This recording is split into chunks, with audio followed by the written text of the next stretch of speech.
creature with no skeleton inside your hands.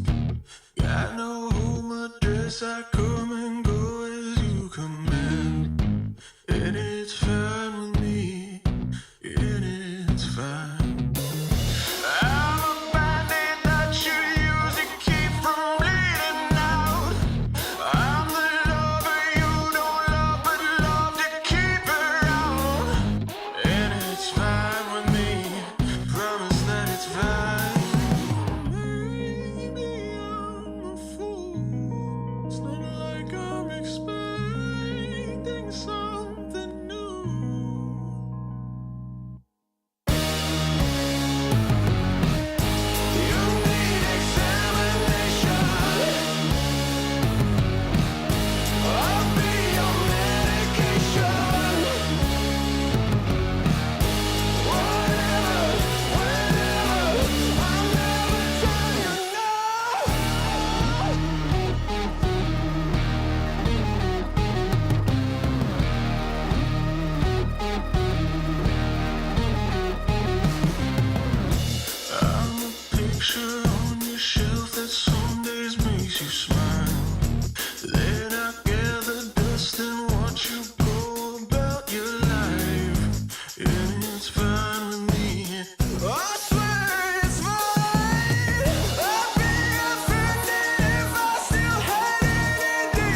Wear your passion.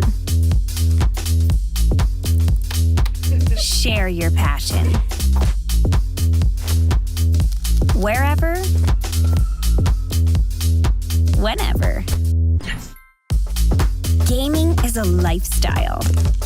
Get your merch at shop.eslgaming.com. Since the dawn of time, all have submitted to one true ruler. Fate, moments of euphoria, sorrow, acceptance, all are fleeting in the face of destiny. Yet only the bold dare defy this rule. Dare to triumph against all odds. Dare to rise above fate. DreamLeague Season 21 is brought to you by Intel, Acer Predator, DHL, Monster Energy, and 1xBet. Good evening, ladies and gentlemen, and welcome back to another day of DreamLeague Season 21 Group Stage. It is, of course, MLP Dota and John X5. Jonathan, welcome back. Another fantastic day of Dota ahead of us. How the hell are you doing? Doing great. It's hard to imagine that this is the last day of groups already, but it's do or die for quite a fair few of our teams here. Got to start finding some 2-0s, otherwise they might be stuck. We already have a couple of teams that are kind of set to be eliminated as well. I believe EG have their chances shot out after the performances yesterday. So already having to say goodbye to a few teams here 3 days into the tournament. It's quite fast, Mike, but that's the way the cookie crumbles sometimes. How did you literally say the word stuck and the highlights got stuck, Jonathan? How did you do that? That was it's impressive, the caster's curse. It's the caster's curse, Mikey. You know who else might get cursed today? One of the teams that we're casting might get cursed again, because, well, we did see 9 Pandas yesterday. You know, we casted our first series to cast of them in DreamLeague Season 21. Guess what? It's the first time they got a 0-2 as well. So we'll see. Of course, we're taking a look at teams on hand. Again, 12 teams, 4 of them getting eliminated from the group stages. So the bottom 2 from each group are going to be home very shortly. And we can see those standings here for group stage as well. Shopify Rebellion rallying in this tournament, 6-2 so far, with Tundra and 9 Pandas right behind him. Again, 9 Pandas before yesterday were completely undefeated, so it is what it is. Group B, of course, Team Spirit looking amazing. So is Bet Boom and OG rallying up, and so is Game and Gladiators pulling themselves out from that bottom 2. Oh, they certainly are, Jonathan. Definitely shocking results, I would argue, for some people with those, especially Shopify at the top, I think would have surprised a couple. But nevertheless, here's the schedule for today. Of course, OG up against Team Spirit for our second series later on, and then Entity 9 Pandas. That's going to be our first series of the day for the Storm stream. Very exciting stuff, Jonathan. Very, very exciting stuff. That no? It is. Not exciting, Jonathan? It is exciting. No. I just figured you usually have a little thing going on here, so. But it is exciting. My Entity, again, have been doing great with their stand-in on hand. 9 Pandas, it's been touch or go for them since we started casting them, which hopefully they rally up here. They're still in a really good position. Of course, you can take a look at our prize pool distribution here for DreamLeague Season 21. $300,000 for first place. Second place getting 175, third place getting 120, and even our bottom 4 teams, you know, getting quite a decent amount here, Mike. Yeah, absolutely. It's quite a lot of money for sure coming out for the prize pool, and a lot of money for these teams to play for. Of course, is I mean, what can you do? It's it's a lot of money, Jonathan. A lot of money. Again, it's can't wait to see how these teams do perform, as we are going to be getting into it rather soon. Yeah.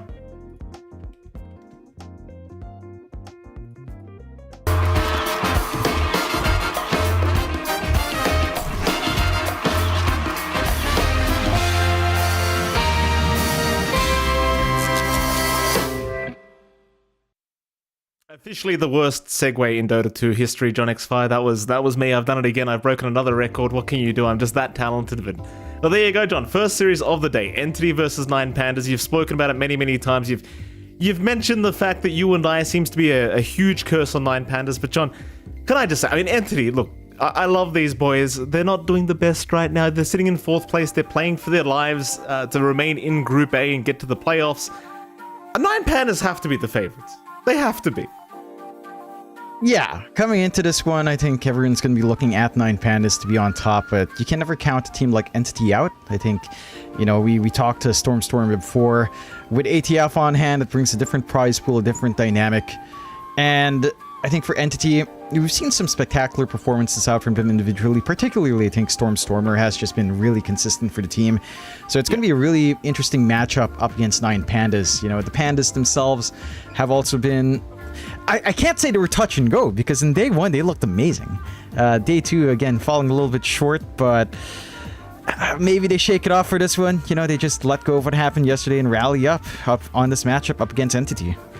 Yeah, we'll see. Entity, I think they're still a fantastic squad, and obviously with the stand-in, it's been a little bit challenging for the boys, but they still nothing to scoff at with this roster, Jonathan. Very talented players, and they are playing for their lives, because if they get 2-0'd or they end up in a draw, I can't say they're going to get eliminated, but they could be in somewhat of a danger zone. Of course, Talon and Liquid are looking to try and move their way up if they possibly can. Of course, there's the squad of 9 Pandas. You know the names already. Of course, Kiyotaka, Miero, Ramsey, Solo, and Antares all playing to try and get to the upper bracket slot of the playoffs, which start, I believe, after today. So you've only got one more series left for both sides to try and make these wins happen.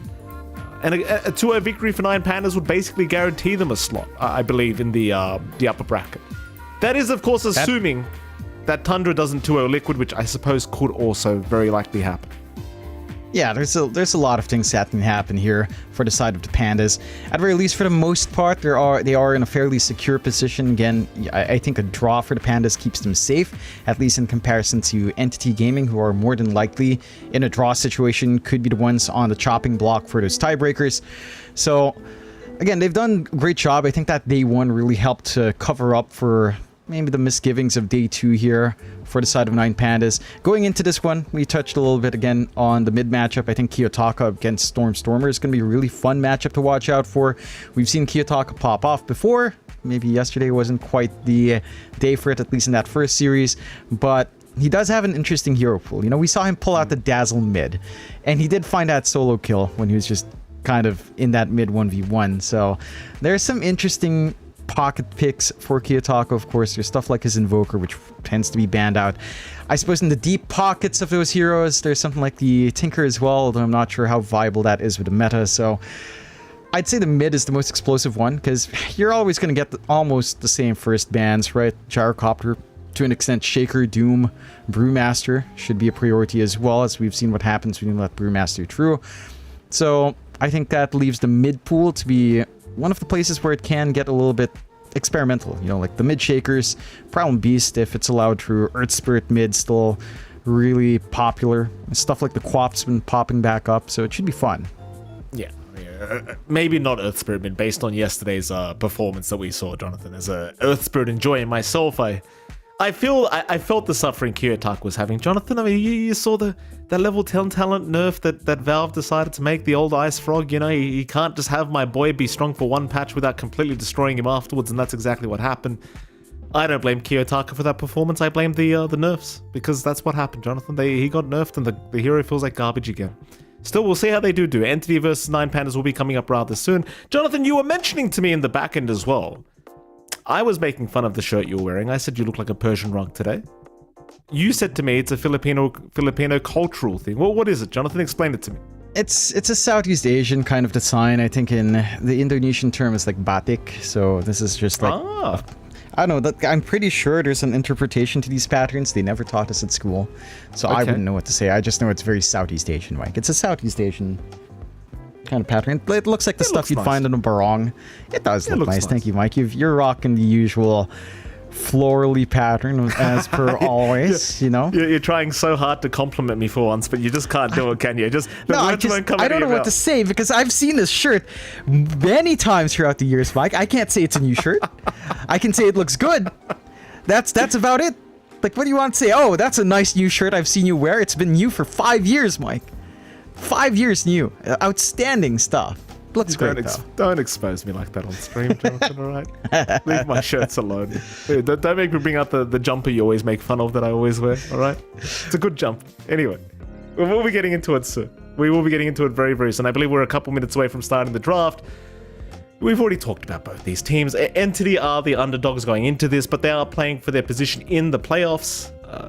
Obviously, Talon, you mentioned this to me earlier, but Talon does want to see Entity lose 2-0 if they can to 9 Pandas, and then Talon will still have a chance to move up, and I believe Liquid are in the exact same position. Yeah. They also want the 0-2 for Entity to try and give themselves a shot, but that also means they've got to get a 2-0 here today.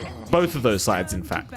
A lot of tiebreaker potential situations going on here, John, which I love to see. Yeah, a lot of things. A lot of things can still end up happening, so we'll see as the day ties down. Of course, going through our bans here for the first game. 9 Pandas taking care of the Doom and the Invoker. Entity taking care of the Shaker and the Beastmaster, so stuff like the Brewmaster still in the pool, Nature's Prophet, Gyrocopter surprisingly not being banned out by either side yet. There you go, 9 Pandas do take care of it. Along with the Tree and Protector. Entity, will you leave that Brewmaster alone? Because we saw Collapse play it and he did an amazing job. I'm sure Miera would have a fun time with that as well.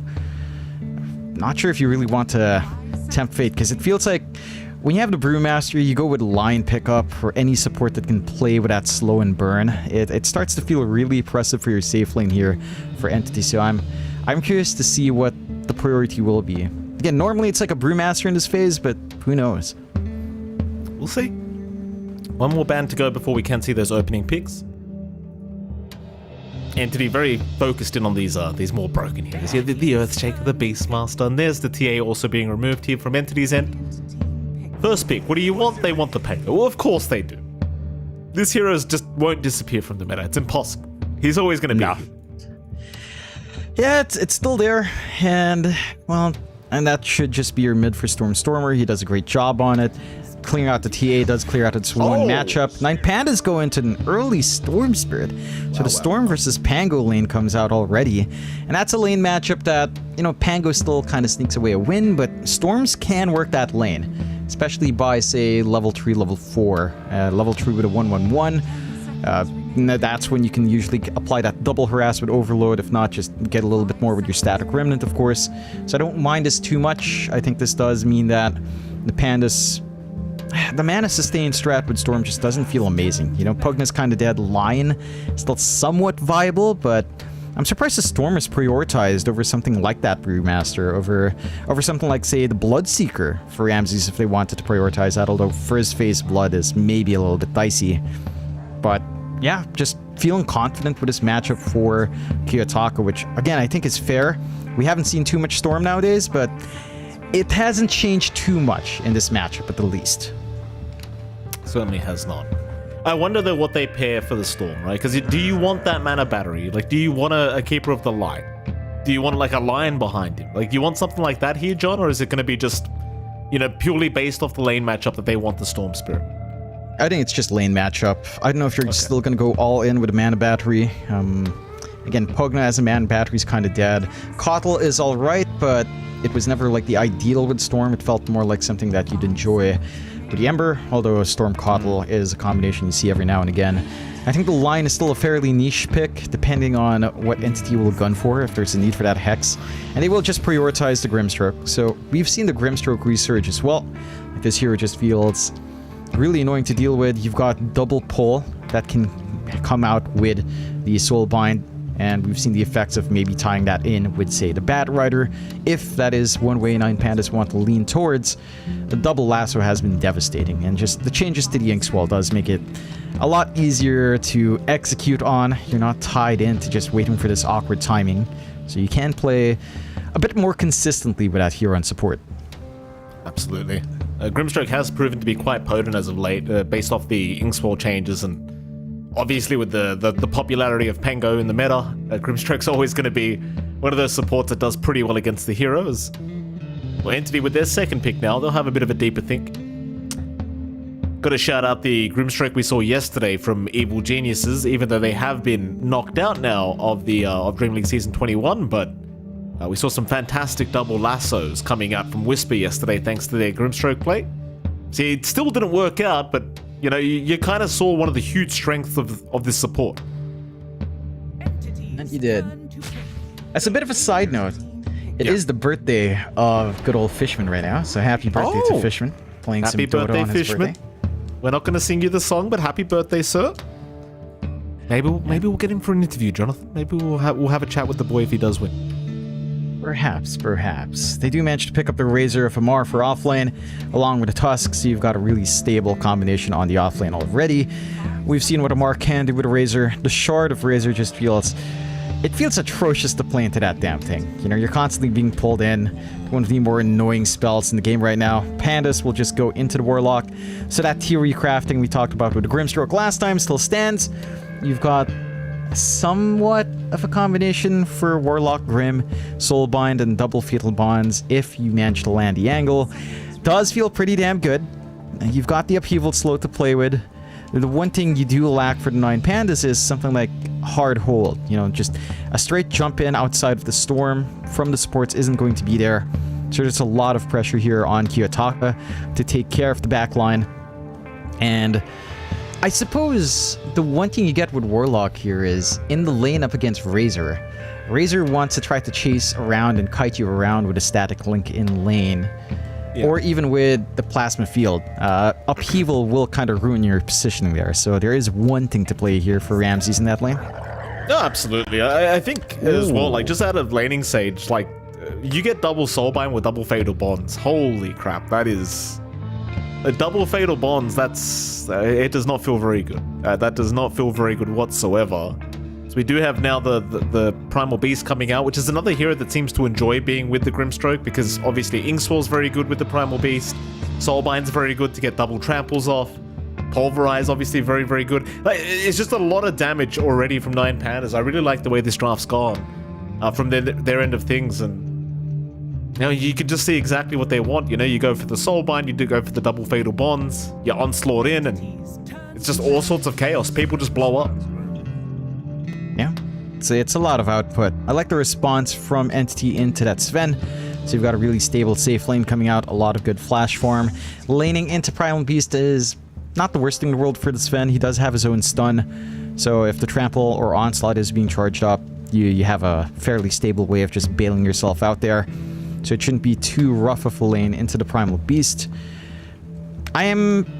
We've seen the Primal Beast offlane a couple of times now. I think I saw Talon kind of play it in the offlane yesterday, and I think it's been picking up in the off. Normally it is a mid hero, but with your matchup already set, there is still value here. I think your points about Soulbind plus Pulverize or Trample, it's pretty scary with the Fatal Bonds on top. And that is a lot of spread damage. It's hard to run away from the Primal Beast in an actual team fight with Upheaval going. And your backline jump on Entity, you have a decent amount. That will take like a blink on Pango to really be consistent. And of course a blink on your Tusk. So I'm keen to see if that is something we'll see, as I think Blink Pango's kind of fallen out of favor in comparison to just like building up your Ags, building up more utility instead. So it's going to be down to positioning here for the Pandas in playing with this Warlock.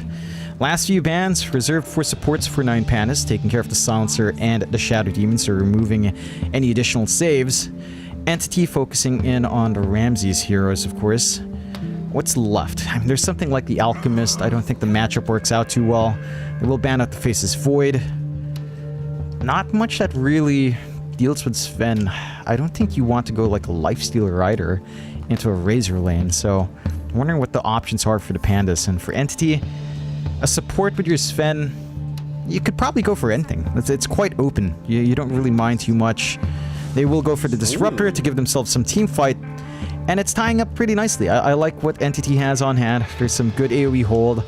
It's fairly easy to set up for Static Storm if you open up with the Sven or you open up with a roll. You've got a lot of ways to angle into these fights. Are highly durable on the side of Entity. Like Pango, Tusk, Sven, Razor are all pretty hard to 100 to 0 here for the side of the Pandas. So I like this, and it gives you somewhat of a solution for the Storm when he does zip in.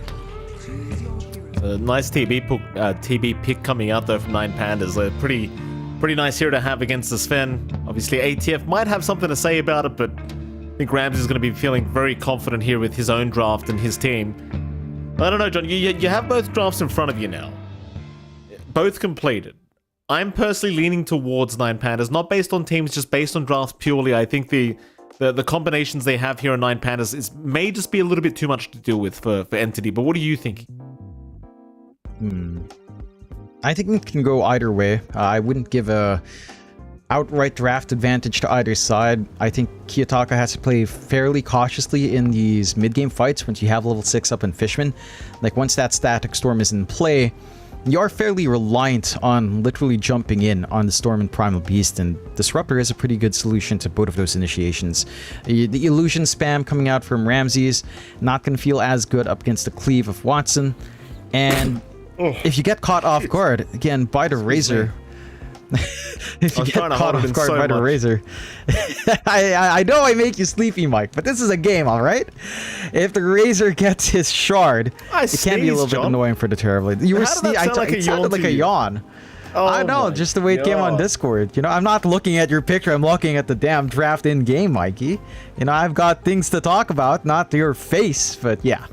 I don't think it's an outright draft advantage. I would agree that maybe the Pandas have a better time mid-game, perhaps, if the laning phase goes better, but I can see Entity taking this. I can see a lot of pressure coming out onto Watson if he's onto Watson if he's not too careful.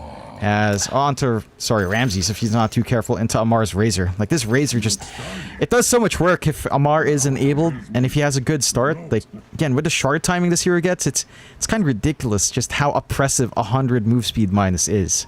Yeah. Apologies for the swearing, by the way, Jonathan. I don't mean to swear. Not very nice of me at all. Even though you did swear yesterday, so I guess it was my turn. Anyway. Entity, doing a little bit of a cheeky wraparound here for the Radiant Triangle, it seems. There is a big smoke in the mid lane by 9 Pandas, though, and they're just hugging the tier 1 tower. So it seems like they're very well aware that Entity, with their draft, obviously want to go for a very early team fight, because they certainly do have the stronger level 1 team fight by the seams of it. But 9 Pandas are not going to make it easy. They just hold the tier 1 tower, just hug it, just wait for the information to come your way, and Entity are still searching for an opportunity to try and jump in.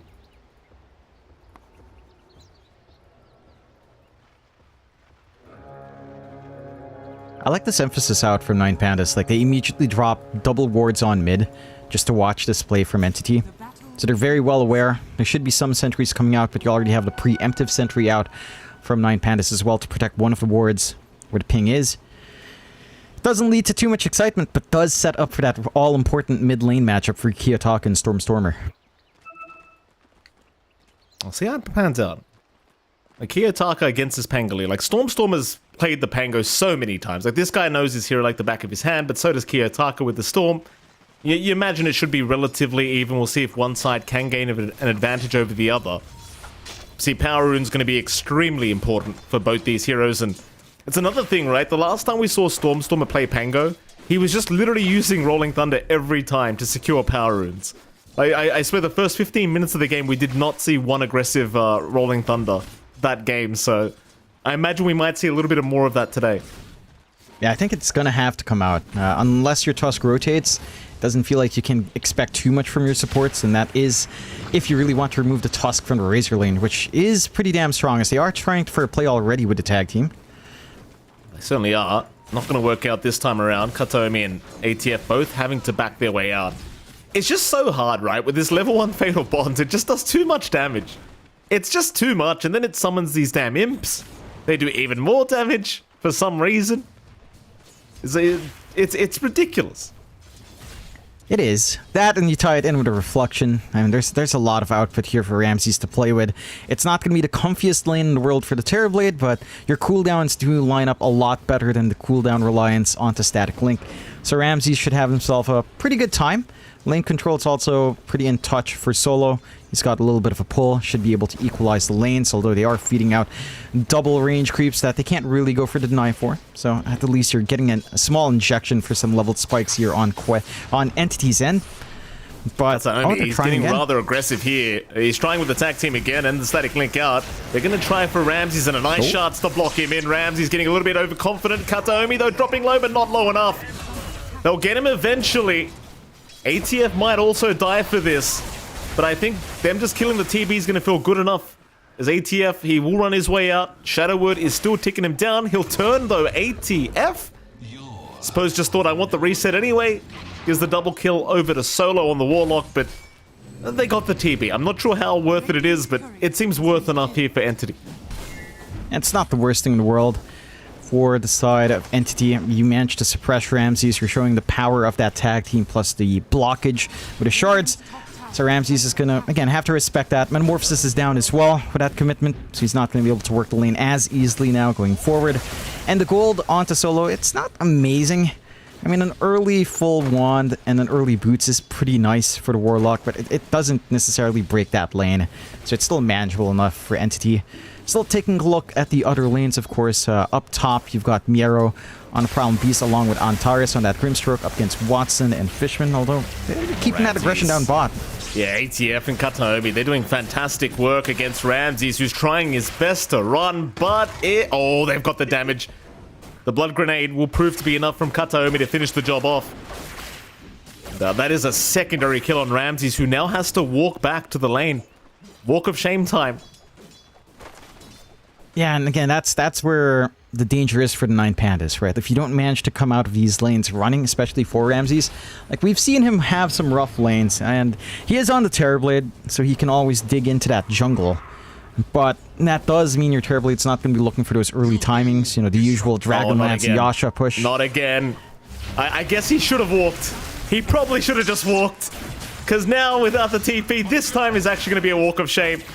And Solo's not looking too healthy either. They'll have to let him go.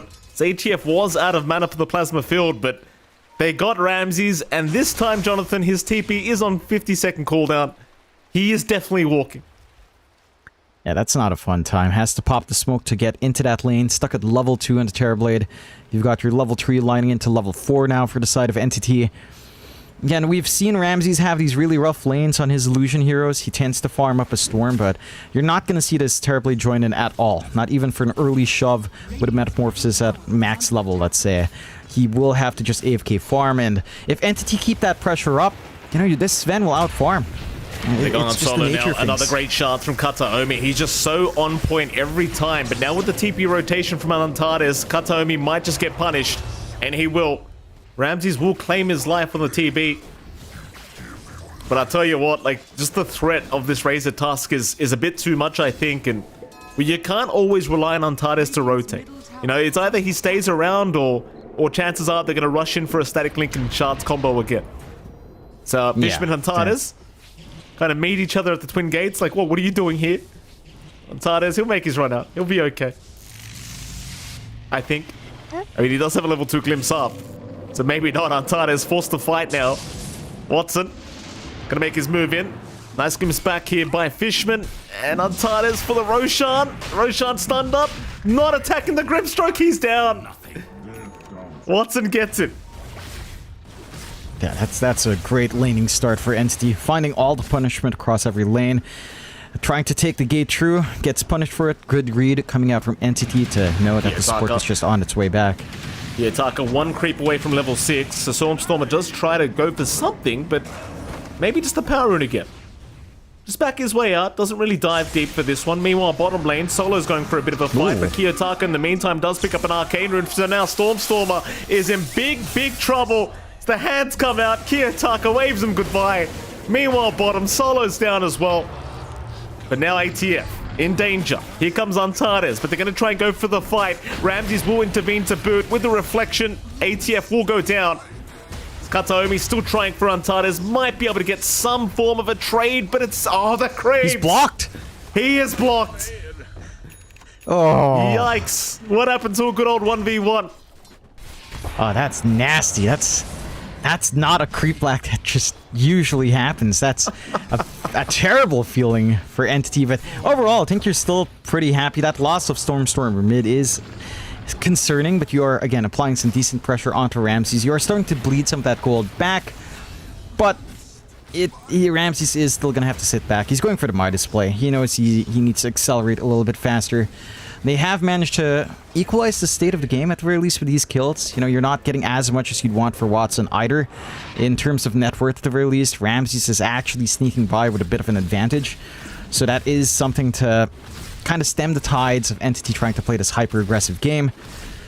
And again, you've managed to pin down Stormer just a bit. Kiyotaka is just showing how much he knows with his comfort on the Storm.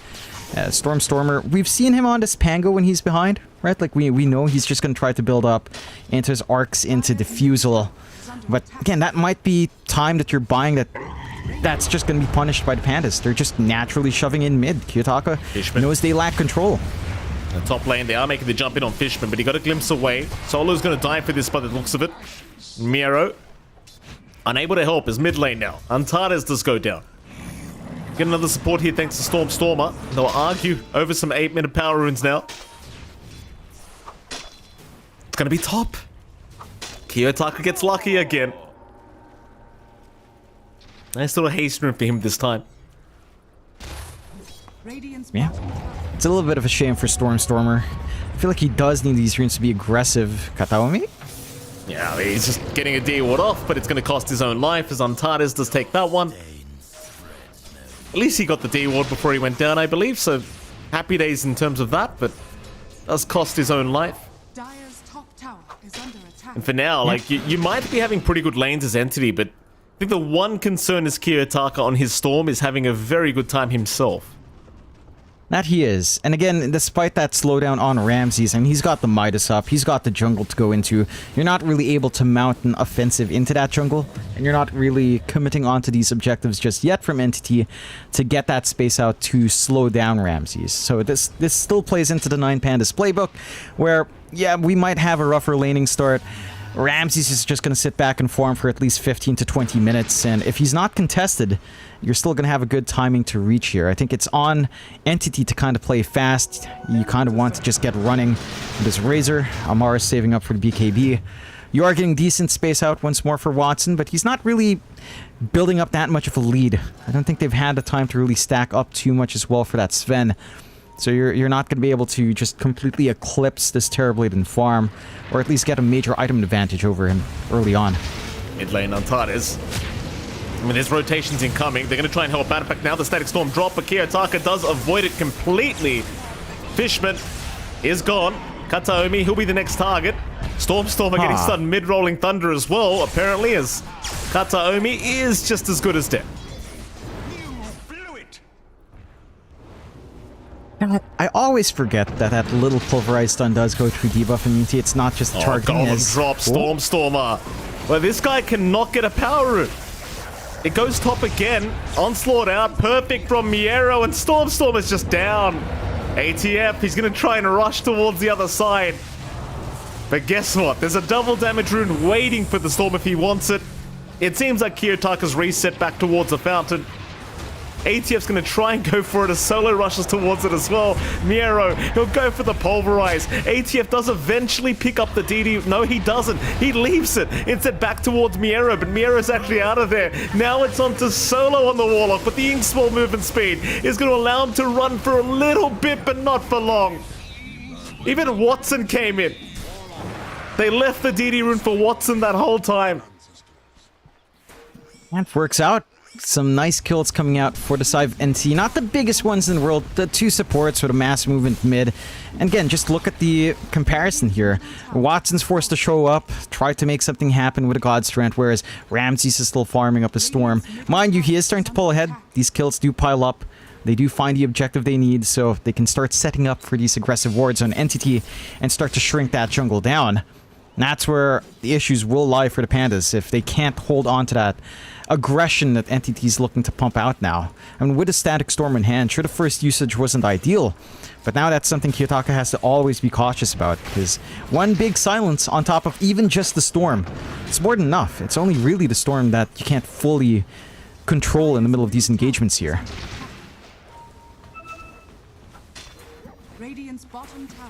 Bottom lane, the pressure does begin from ATF. They try to apply a bit of pressure here into the mid-tier 1 tower, but it's really only Solo. Entity should be able to get away with this pretty freely. Miero's doing the same thing across the map, mind you, on the Primal Beast, so...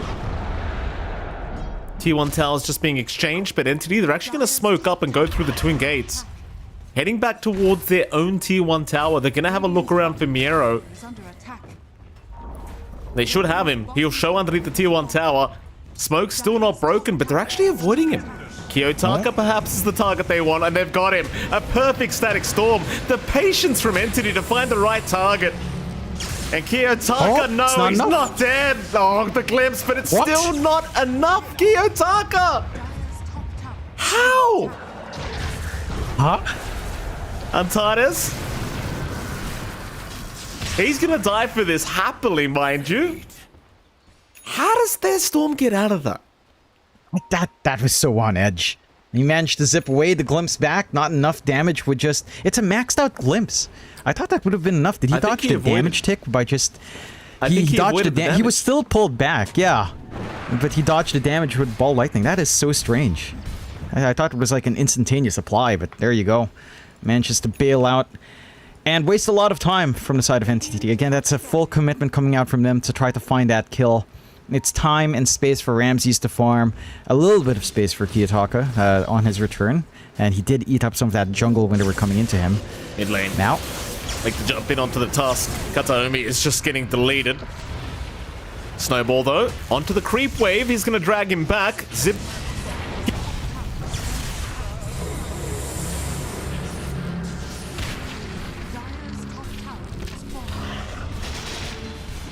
Solo? Oh my gosh.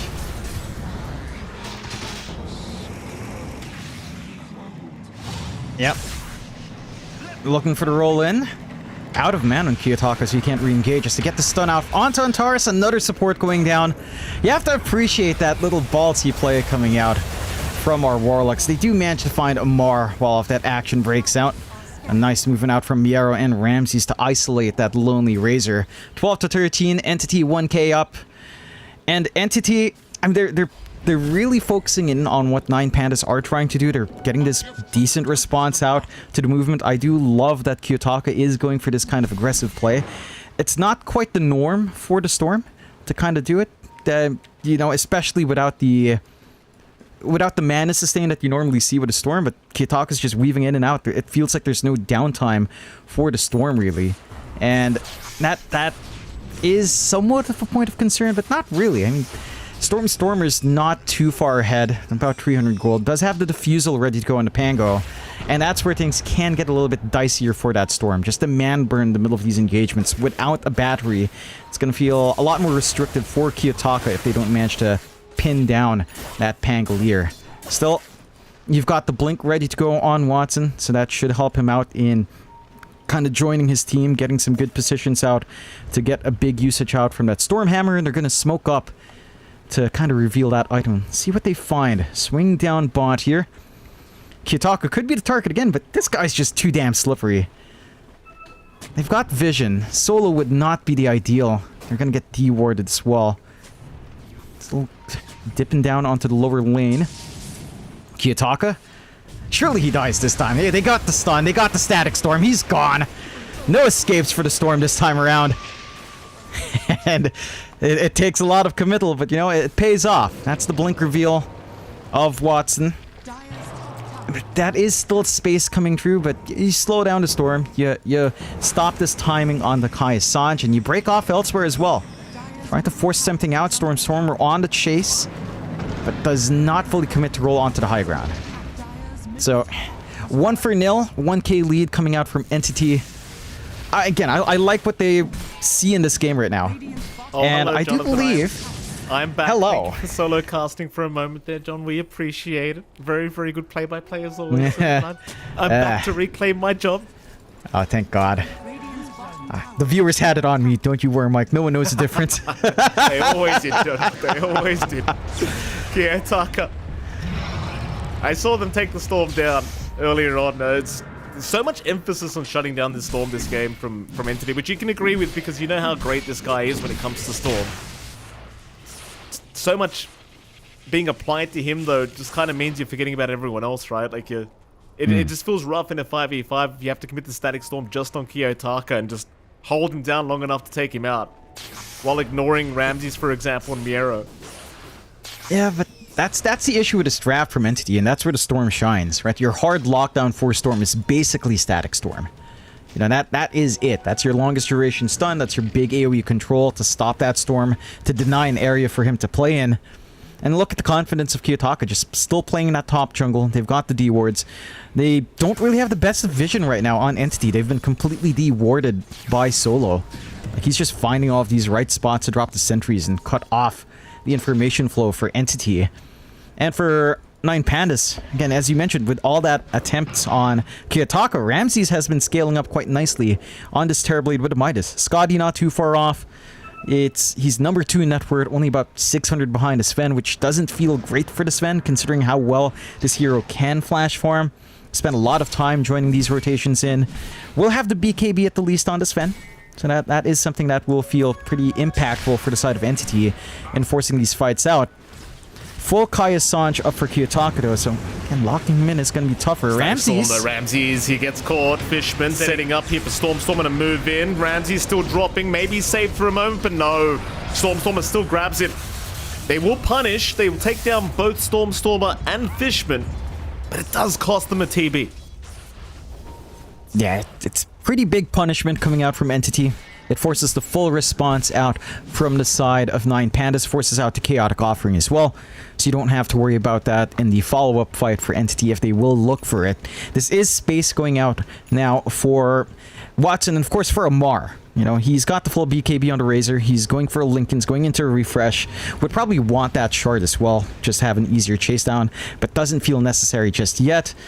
Was thinking about going to the gate, but we'll stick to farm. Gonna have to pull back with the side of the Pandas showing themselves in that jungle. And they're being really efficient though. Watson's on the opposite side. Again, disassembly on the Echo Saber to have that BKB. They're going for Roshan though on the Pandas. I mean, why not? Try and take this one away. Entity, they are not in position to try and contest this right now. Like, they seem to have no idea it's happening. It could be a very free Roshan to be had here for the side of Nine Pandas. They are certainly getting away with it. Yeah, no contest. Entity, they either don't know or they don't care. Roshan is going for Nine Pandas for free. Aegis will be taken by Kiyotaka. And now you really are afraid of fighting these guys 5v5. You kill the Storm once, sure, no problem. But kill him the second time? I don't think so. Nah, it's gonna be a lot tougher. Again, you're heavily reliant on that static storm. I think just one stun from Sven is not gonna cut it. The snowball's not gonna cut it. Maybe chain stuns coming out from Rolling Thunder could be the way, but it's easier said than done to try to apply perfect rotations out from Stormer there. And the side of the Pandas, again, they're lagging a little bit behind that word. It's not that big of a gap. 2k up. Ramses, Scotty only 400 gold away. I think once you manage to get a little bit more protection on that Terrorblade, it starts to feel even more oppressive. You've got the fresh BKB for Miero ready to run here as well. It all boils down to how Entity take these fights, and they're going to try out with a smoke here. Kiyotaka. Keep in mind, he has a double damage room bottled up here on the Storm. Katomi's going to jump in. Kiyotaka going after Fishman, does waste the Static Storm completely, and now just looking to burst down the Disruptor. The Storm has no problems with this. Well, they're still trying to deal with the Grimstroke right now. And Titus goes down, but he does at least get some spells off beforehand. Meanwhile, Watson trying to deal with Kiyotaka. In the meantime, Kiyotaka now out of mana. Is still running as Miero does drop to boot. In we go again for Fishman, but the Aegis is now down. They've lost 2 already. See if they can... Oh my goodness! Yeah, never mind what I said, John. Never mind what I said. That's a lot of damage. That's a heads-up play from Watson. He stuns the creep to take care of that storm as he respawns, so he doesn't have to worry about targeting. And that microsecond of response from Kiyotaka, they managed to get a good grip onto that Aegis, and they weren't set up for it on Nine Pandas. They're just taking these skirmishes as a 3-man unit. They didn't have Solo around. They didn't have the Golem to play with. Ramses isn't showing up just yet in comparison to how active Watson is. And Kiyotaka wasted all his mana dancing across the Static Storm while Fishman stood near dead center. So he couldn't use his Static Remnant to try to build up Overload. He had to use the Zips, and he just didn't find that kill. Like, just so much mana. Way too much mana wasted. You're not durable enough in Miara to tank through, and yeah, it's this little play. Takes care of the first life, aggroes the creeps, like that, and then gets the stun. Wow, what that a is smart clever. Play. That is clever. Wow. Even aggroing the creeps. I was sitting there like, wait, where's the creeps? Where's the creeps? And then the aggro comes in. Very, very smart from Watson. Quick thinking. Well, that, Man, I mean, the that's Aegis just is sick. now down. Kiyotaka, it amounted to nothing. Man, that's a big Aegis to lose. You know, you don't have anything defensive on Kiyotaka. BKB still being farmed up. You've bought a lot of space for Ramses, but you're starting to bleed out in these other cores. Like Kiyotaka and Miero with these deaths are starting to fall behind here. And another smoke out from Entity. They don't have many long cooldowns to wait for. They can just keep going. Well, they miss out on the initiation onto Solo. Solo is out of the fight, or rather in the base now. 9 Pandas, all of them just trying to run, realizing that Entity are around the corner. It seems like with the Twin Gates usage, everyone else is going to be able to get out as well. So 9 Pandas will not get punished in a bad team fight here against Entity. The thing is, though, like with 9 Pandas, I keep saying these guys are going to become a problem soon, but the Entity boys, I'll tell you, John, they seem to be finding all the answers, still holding on to a 3k advantage. Sure, Ramses is top of the net worth board on the TB, but the impact has not been felt yet. You know, Ramses is sitting at 2, 4, and 5 in terms of KDA right now. He's not been having the greatest game, at least yet. No, certainly not. But again, he's managed to really farm efficiently, which is really just a signature of Ramses. No matter what kind of game he's having, he will be number 1 in net worth at some point, and he is at the moment. The issue is, again, that farm distribution, it's not looking as smooth here for the Pandas. Entity, it's much smoother between Stormer, Amar, and Watson. They're managing to really be the aggressors. They're running around. They've got that blink on Kataomi, doing massive work. His Ag's not too far off as well for the Tusk. And having that kick into the Terrorblade, having that kick to work up against all of that debuff immunity to relocate the Terrorblade into the backline, it's going to be really oppressive, even if Ramses finds off this farm. So it just gets a lot more complicated, though. They're not going to force anything out, just being cautious. They've thought about it. Too many heroes right now from Entity just hanging around this Pango. Mind you, Watson is not there and neither is Fishman. It's only 3 heroes from Entity around this area. Miero, he's going to make the jump in. Stormer does get the Rolling Thunder in time, though. I guess you get that forced out, you might not have to worry about it for another minute. Maybe you can force a fight now as well off the back of the BKB for Kiyotaka. And they do have a smoke ready on Antares, so I think the smoke might be coming very, very soon, unless Miero dies at top lane, in which it looks like he just may. But they're going to go for the fight. Ramses is also there. They'll kill off Fishman first. In comes Kiyotaka. He's on to Kataomi, but the snowball, it's going to buy a little bit of time to drag them back the other way, even saving ATF. In comes Watson now, but the golem drop. Solo, he found 4 of them with that. Oh, boy. And now ATF also caught. Forced the fight. It's not looking good for him. He's down.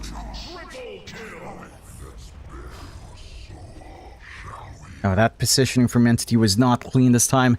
You can't afford to lose Fishman first. He didn't manage to pop the Static Storm. Without that Static Storm, and it just makes these fights a lot harder. Mind you, with the BKBs up on 9 Pandas, the Static Storm's not a major concern, but it helps you with a backline. It helps maybe prevent now the Warlock and the Grimstroke from getting their spell combinations off. You got the good Solar, you got a good Soulbind, you got a really good Golem going here for Solo, and again, Fishman just kind of running in, out of position, and that punishment is huge for 9 Pandas. To equalize the game, these BKBs do make a massive difference. It's that BKB timing on 2 of these cores for Storm and for Terrorblade to have it together at the same time. And now they're starting to reprioritize the farm. They allow Antares to get the Midas. He can go for his 4-stap, more than likely the Ags afterwards. Dark Portrait on Sven is going to be a big issue for the side of Entity. Like, that it does so much damage. Like, the Sven will have to watch himself, especially if he gets caught in that while God's Strength is up. That illusion is just gonna hurt way too much with how the Pandas are playing around, with how clumped up these fights are ending up. Oh, Ramsey's testing the old BKB, just making sure it works. We've confirmed it does. Very well done. Very good. At the least, he didn't pop his max BKB, you know, he popped the 8-second one. Could have been worse, I suppose. Sometimes you've got to try twice, you know? Just test it twice before you know it works. Before the next team fight. It's still within warranty if you try it twice, you know? Of course. Money back guarantee for Ramses. Top lane. Storm. Tier 1 tower. I mean, it's basically as good as gone. 9 pandas, they are kind of around the area, prepping for a fight. Solo is there, but Solo's just looking for the quick deny on the tier 1 and does get it. Does Entity stick around? And the answer seems to be yes. They'll fight over what appears to be the 28-minute Wisdom Rune, I believe. Hoping somebody comes for it, of course, but they do reveal their position. Tormentor is also still there if they want it. Kiyotaka looks like he wants the Wisdom Rune, but it may cost him. He picks it up. Oh, barely avoids a snowball, but is still running, and it seems like he will survive. Antana's the one to go down. It's complete chaos in the top lane. They'll grab up Watson, but Watson's taking no damage. ATF's in as well. Ramsey's is down. Miera's trying to run, but they'll glimpse him right back. Like yesterday, John, they always go for the damn Wisdom Rune. I mean, you knew they were there too. You knew they were waiting. They saw it. It's really greedy coming out from Kiyotaka. He could escape, but the team had to commit. Mind you, it wasn't the cleanest from Entity. The shards blocking Stormer made it a little bit awkward with the Rolling Thunder, but you find everything you want to. It's just a really fragmented fight with their own BKBs coming off there on the side of Entity. They didn't even need to pop the Static Storm this time around as well from Fishman. Just get caught in the middle. Really big AoE stuns coming out from Watson, and the Sven's just allowed to cleave through. And they managed to get a decent pulverize off. It's just not enough. The follow-up damage wasn't there. And they couldn't pop their own BKB on Ramses before trouble started to brew. And all of a sudden, Entity are the ones in the lead. 7k up, 18 to 23. They're one tier 2 up now. And they've got control of that bot jungle. They could try to force on the pandas, but without the chaotic offering, it doesn't feel good. You don't have your Metamorphosis ready on Ramses either. So you're going to have to just play it safe for a little bit longer. There is an opening for Roshan here on Entity if they wanted to. There's a nighttime Rosh right now, so it would be up top, but it's going to switch down bot in about half a minute or less. And they could try to go for it. I'm pretty sure the pandas would want that as well, but they probably don't feel the safest going for the Rosh. At least not until the chaotic offering's back up in solo. Where's the Tormentor now? Fishman going to get a nice shards for himself. Roshan is beginning to move homes now. Entity obviously kind of prepped for it already if they want to just rush for it. Nine pandas definitely do not want to allow this Roshan to go their way for free. Second Roshan of the game, so you've got the cheese up as well as the Aegis. So Entity might be the ones to jump in first and get the job started. Just got to be very careful in that small space, though, against the Primal Beast, against a Warlock, and, of course, a Storm. It can be very, very scary. Roshan already half its HP gone. Nine Pandas, they are making their way there, though they are running maybe slightly late, but they could still make it in time. Mind Kiyotaka might be forced to just zip in to try for the steal here as the Golem has been dropped already. They're still roshing. ATF's been targeted though. They've got the Aegis up. Watson will take it. Now complete chaos around the Roshan. Ramses is gone again. Kiyotaka, he's trying his best to get something for the team. But they are falling apart. Triple kill for ATF. They jumped ATF with 5 heroes and he walks out alive. I mean, he managed to pop his refresh, get the double Eye of the Storm going. You don't want to fight into that. You get softened up so damn fast. Really good snowball as well to stall out that initiation here with our Tusk. And that just throws off Nine Pandas. I mean, they were way too slow to go into the Rosh. They didn't get the big usage they'd want. The Chaotic Offering was really only onto 1. They couldn't get the chains off. They couldn't get Miero to kind of be up front there. And now they have to hold high ground without Metamorphosis, without Chaotic Offering. A huge opening for Entity to just clear out this map. Are going to play it safe, maybe gun for a tier 2 first. But again, that was just a very almost desperate attempt coming out from Pandas.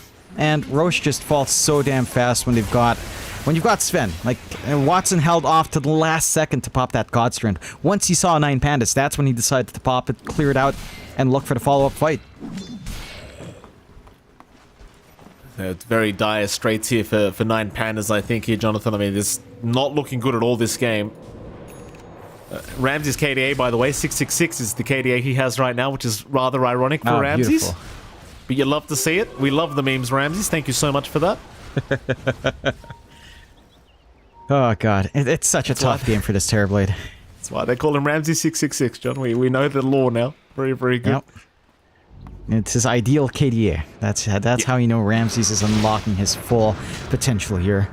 I mean, the BKB is just not doing enough for Ramses. Honestly, it feels like they need to stack Lincolns on him. Block off the kick, block off the punch. You didn't have to worry about the kick last time, but Kataomi's got that Ags up. I mean, this is just not a simple Terrorblade game. There's so much pressure on Kiyotaka and on Miero to just jump that back line. Bottom lane Entity, they're looking for an entrance, I think, for a fight.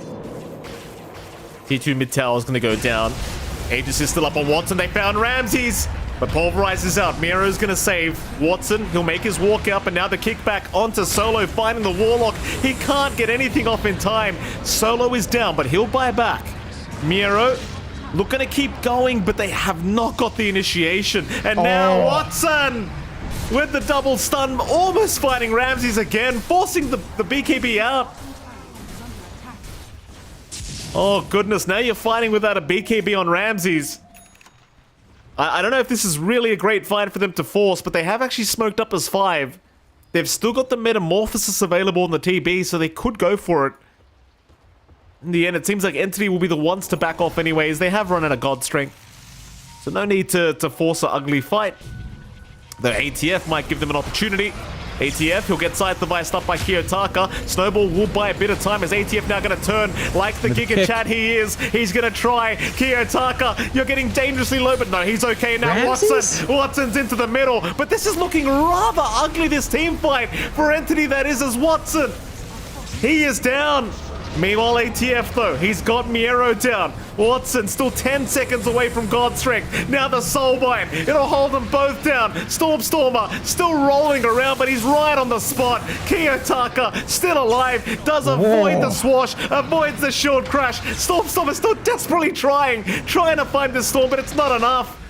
He avoids everything, and Stormer will drop. Oh my God. Why is the question, Jonathan? Why you go in like that is the question. ATF, he does survive, but 3 of his teammates die for it. Way too many sacrifices made. A lot of heads-up plays there from 9 Pandas. Like, the kickback onto Kiyotaka, forced out. Storm not the ideal to kind of push away there, as he has mobility with a Ball Lightning.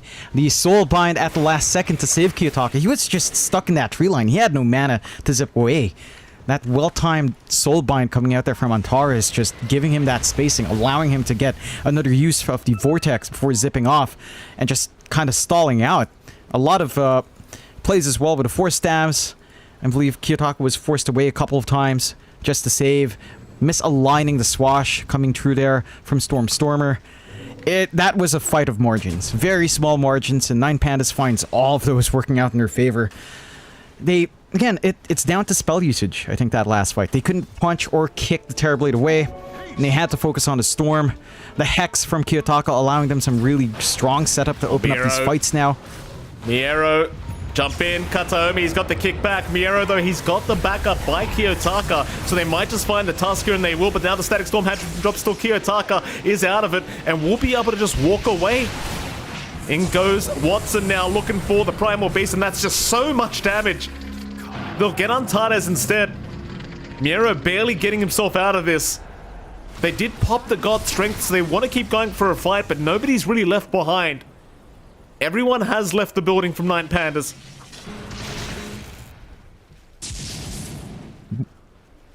Just need to play it a little bit safe right now for the side of NT and the side of the Pandas. There is one big tool already here on Entity, though. They've got the full Ags with Fishman. So the muting on the Static Storm, that is going to be the difference maker.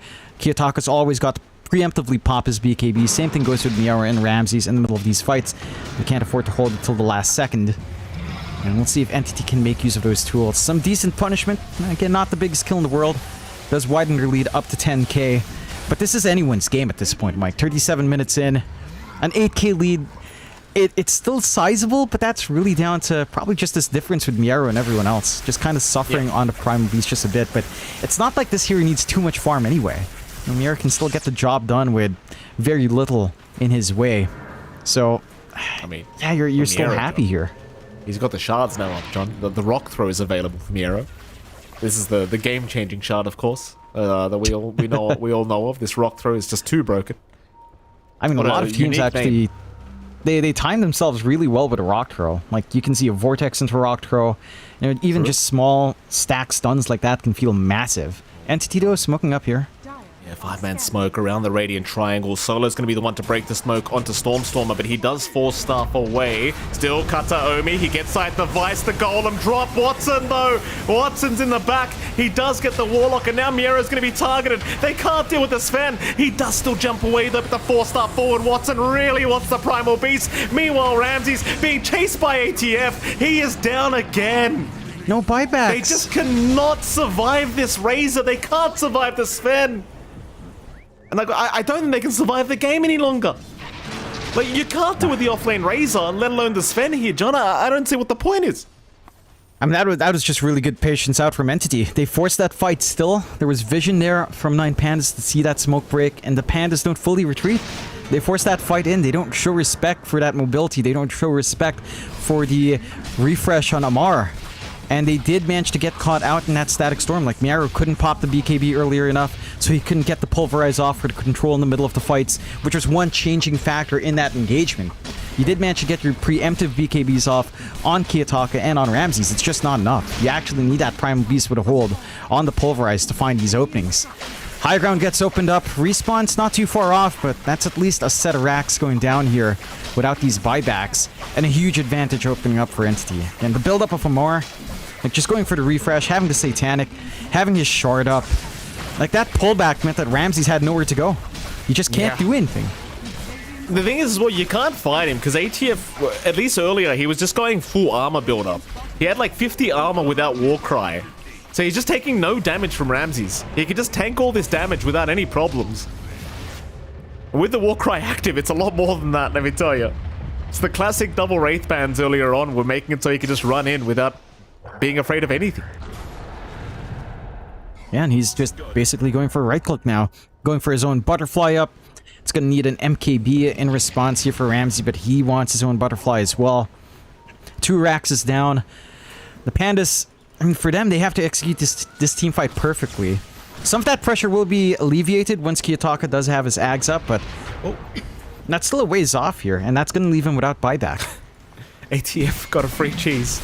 They just left the cheese in the pit. ATF gets it for himself, and now they're going to get another cheese, John.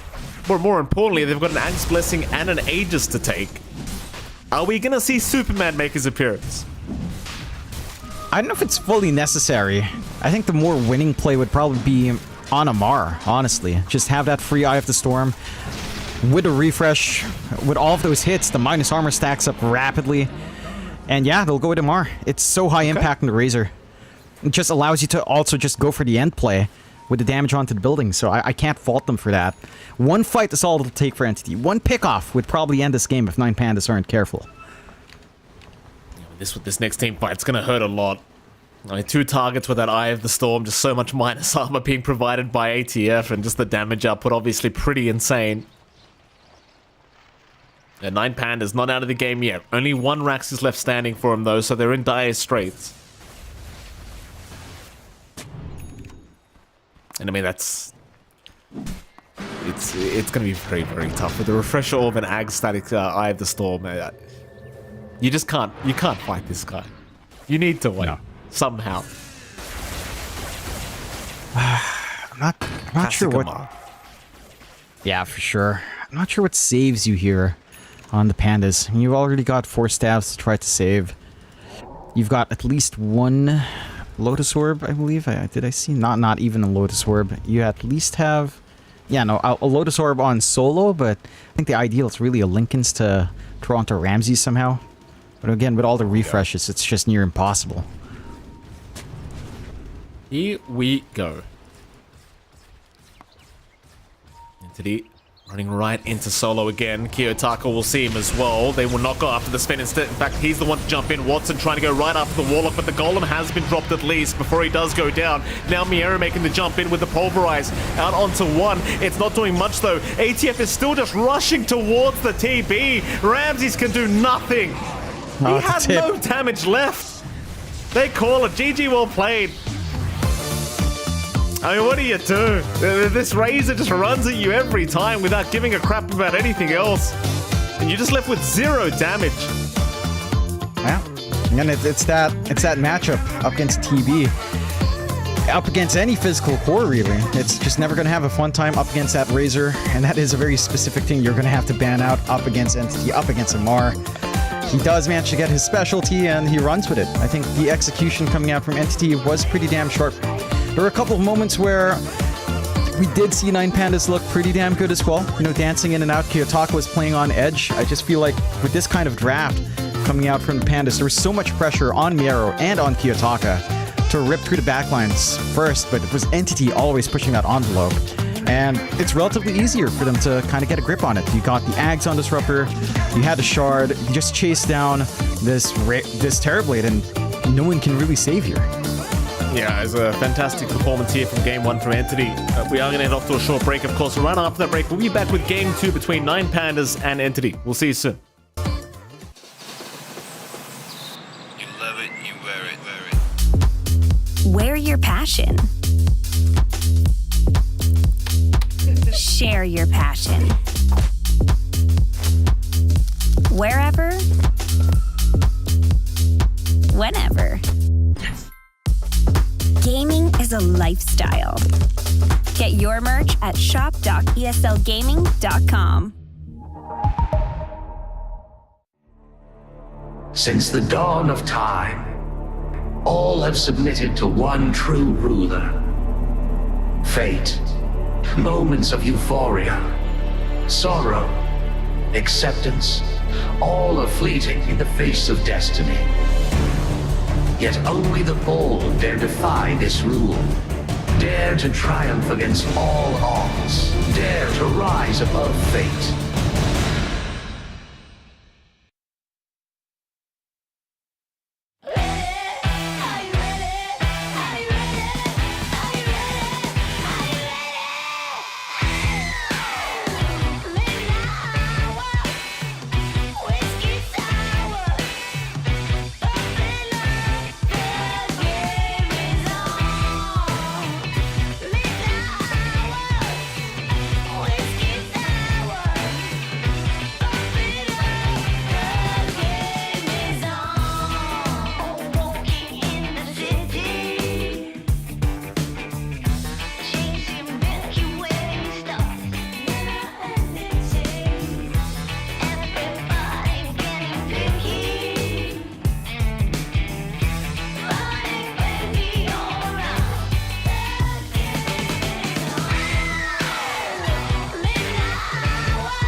It starts with this, a person that you miss. Mind draws a blank. I wanna go back to the early days when life was an escape. Now I just wait for better days. I lost myself in your reality. Lost myself. I lost myself in your reality. Lost myself. I feel that life, according to a friend, we're all shrink wrapped in families and making ends meet, stuck in jobs we'll never leave. I never wanna be like that, so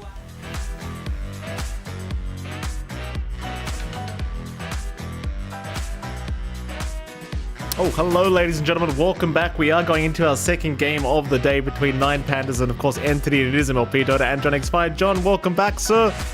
Game 1 was a pretty rough affair for the side of 9Pandas. What would you like to see changed up for Game 2? I don't think it's a full draft issue. I think it just boiled down to some of these fights being a little bit more fragmented, like that play down mid.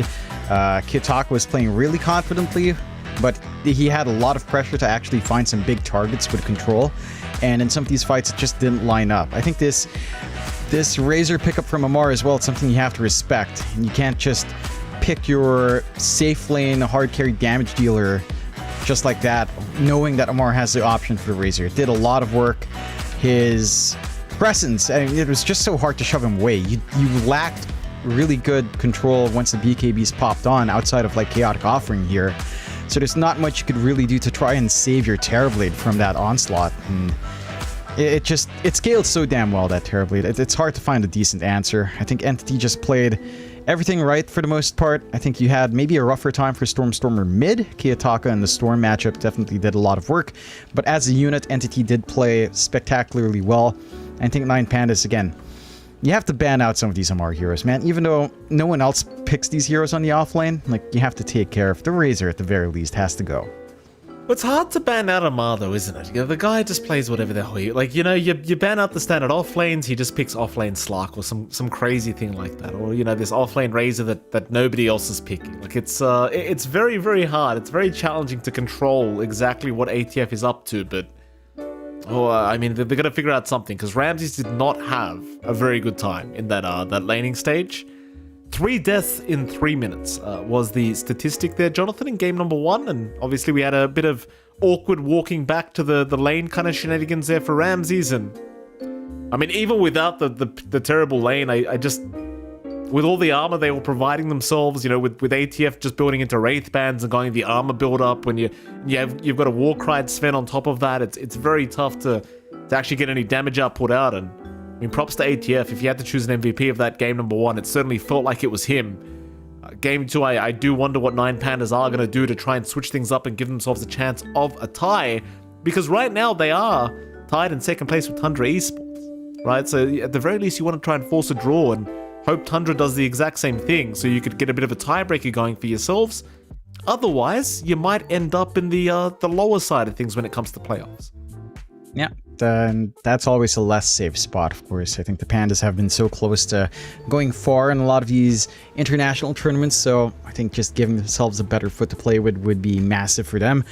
Of course, with Entity taking that win, that does confirm both Talon and Liquid are out, I believe, no matter what result happens now for them in their matches. So we've already got at least 3 teams confirmed to be eliminated, along with EG on the other side. So the pool is shrinking. Again, this is the last day of groups, Mike. Not too many games left, and every single game counts a lot more, although I suppose it counts less if you're not being eliminated, with a very clear bottom 2 right now for both of the groups. So it is what it is for those teams. Just more time to...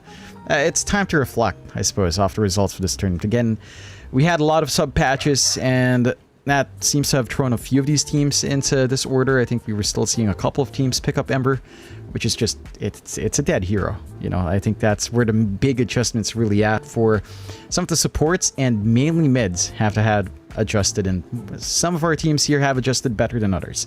So we shall see if not the 9Pandas can adapt once more into the second game. force out a draw, maybe get a tiebreaker for upper bracket if that kind of lines up. I'm not sure with any of the mats for anything outside. There's possibilities from elimination, so I'm really not sure about what happens with our top 2, but there are still possibilities there, I'm sure. I'm sure all 4 admins are doing great work and trying to keep track of that. You know, Dougie and Nina, have to give them a shout out or they'll end up crying. Yeah. They're probably figuring things out. Probably. We'll find out later on. Because Quest was the other team that's currently in the elimination zone, right, in Group B. They're potentially the other team that could get eliminated.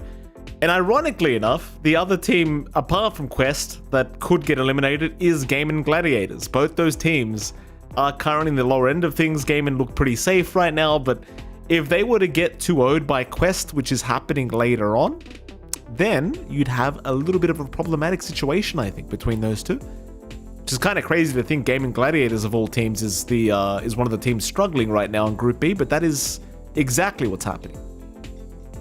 That it is. I mean that is the matchup later on, right? Like it's yes. Gaming versus Quest, so that's going to be exciting to watch out for. And I don't know, like maybe Gaming just needed a break. You know, again, the sub patch has really affected quite a fair things on mid. The games have slowed down, right? Like we're going into 45-minute average. I think that's a very clear number now into day 3 here. I think yesterday was pretty on par as well, but at the game time, I'm just going to check real quick just in case, because it feels like we have slowed down.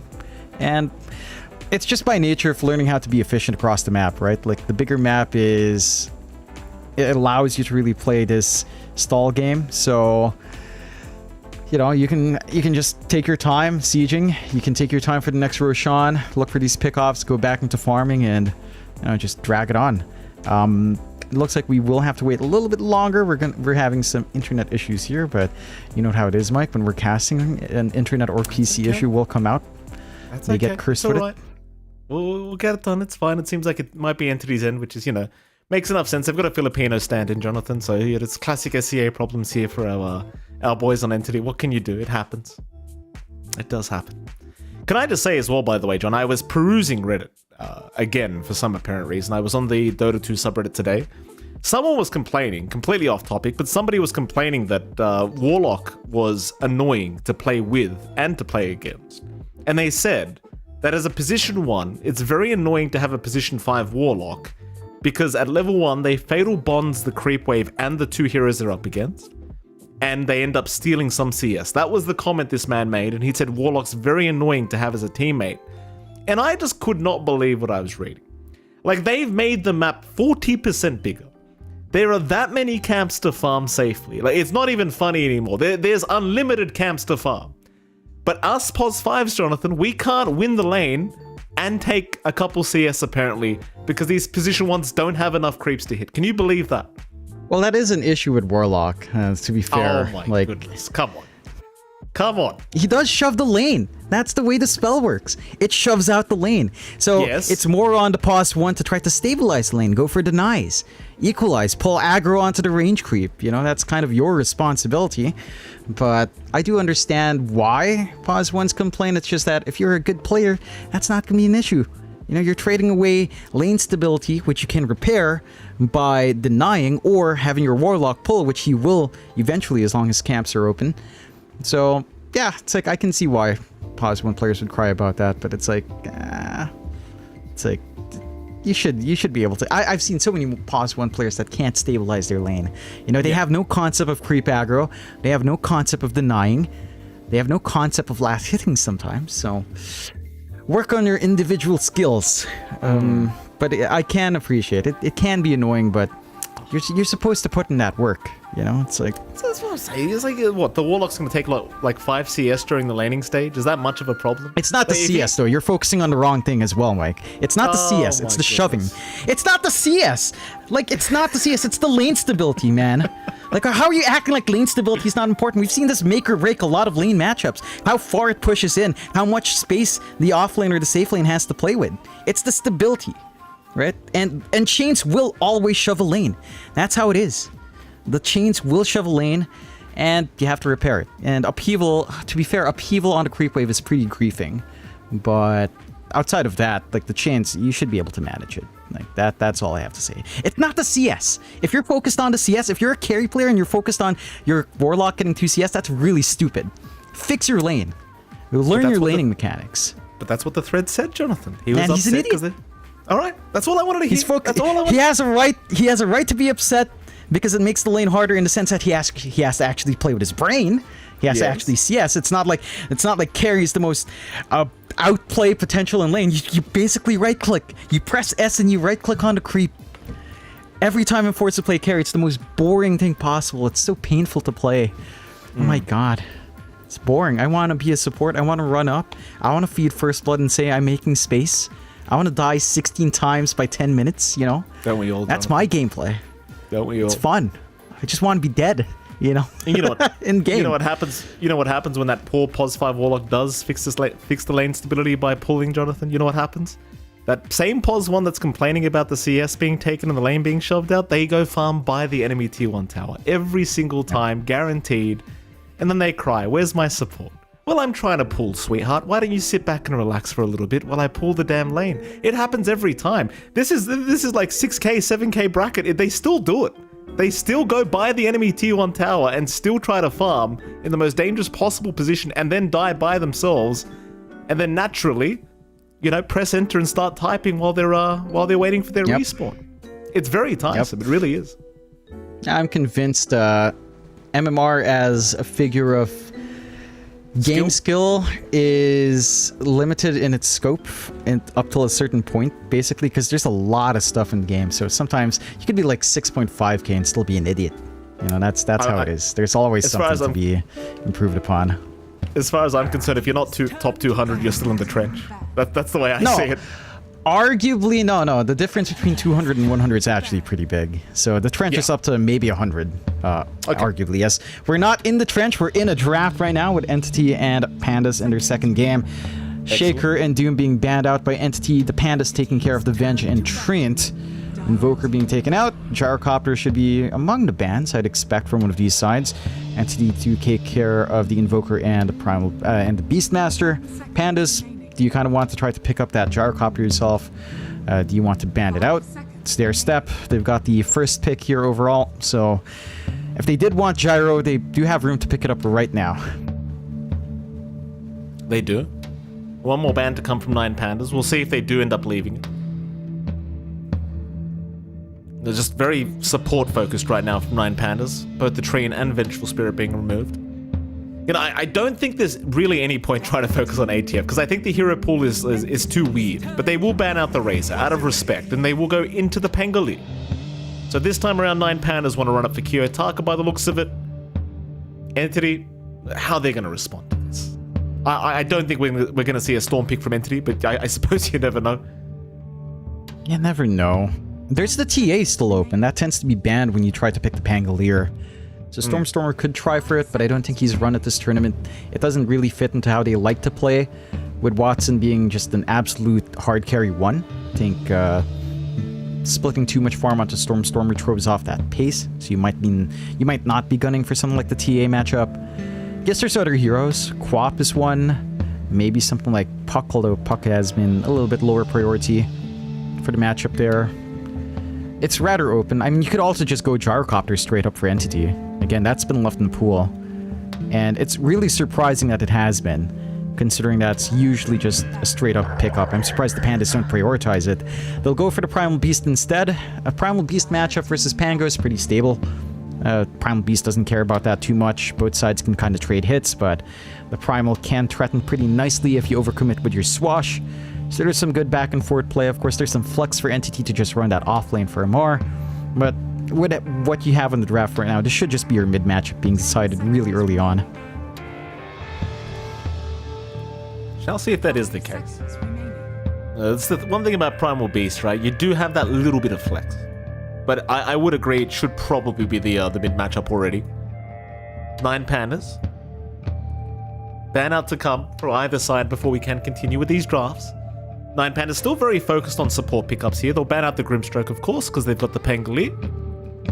I don't know if you really want to prioritize something like a Bane band. I think we saw a Bane picked up once on our first day of DreamLeague Season 21 against the Pangolier, and I don't believe that worked out very well. So probably not really worth it. No. Maybe something like the Bloodseeker could be a consideration for Entity. I don't think that's too far off the mark.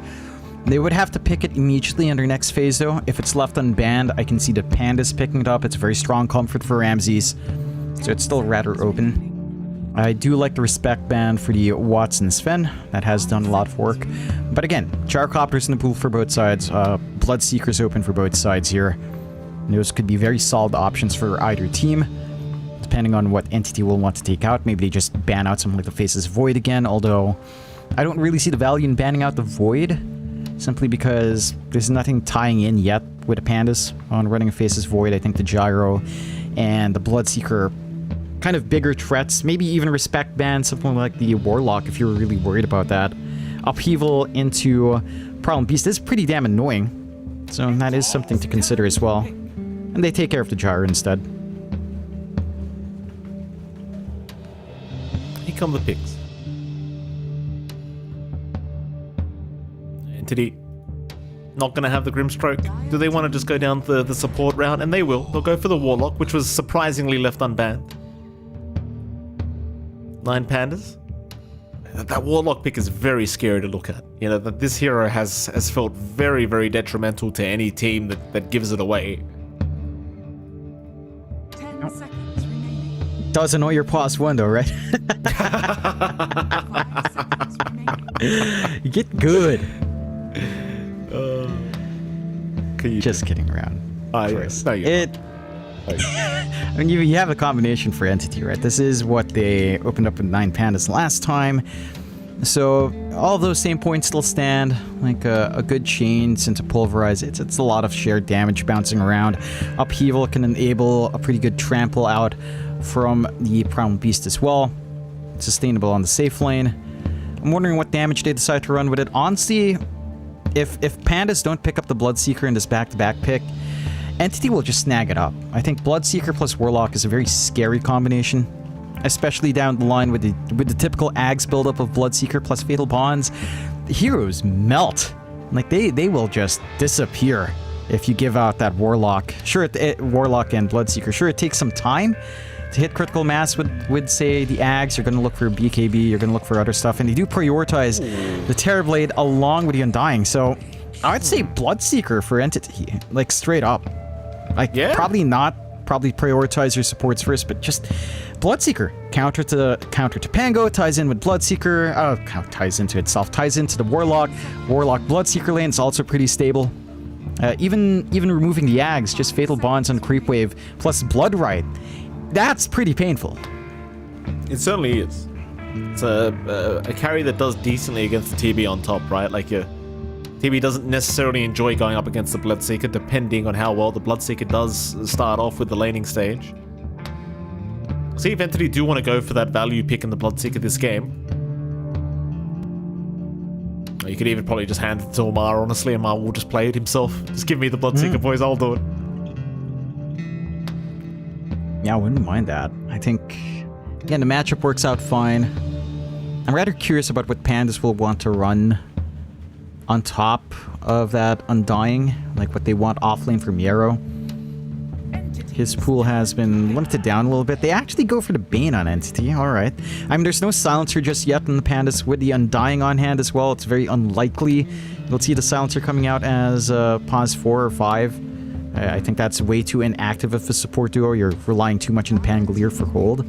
So this does look like a fairly good Bane game, and just straight into the Centaur. Just ways to run down this Terrorblade.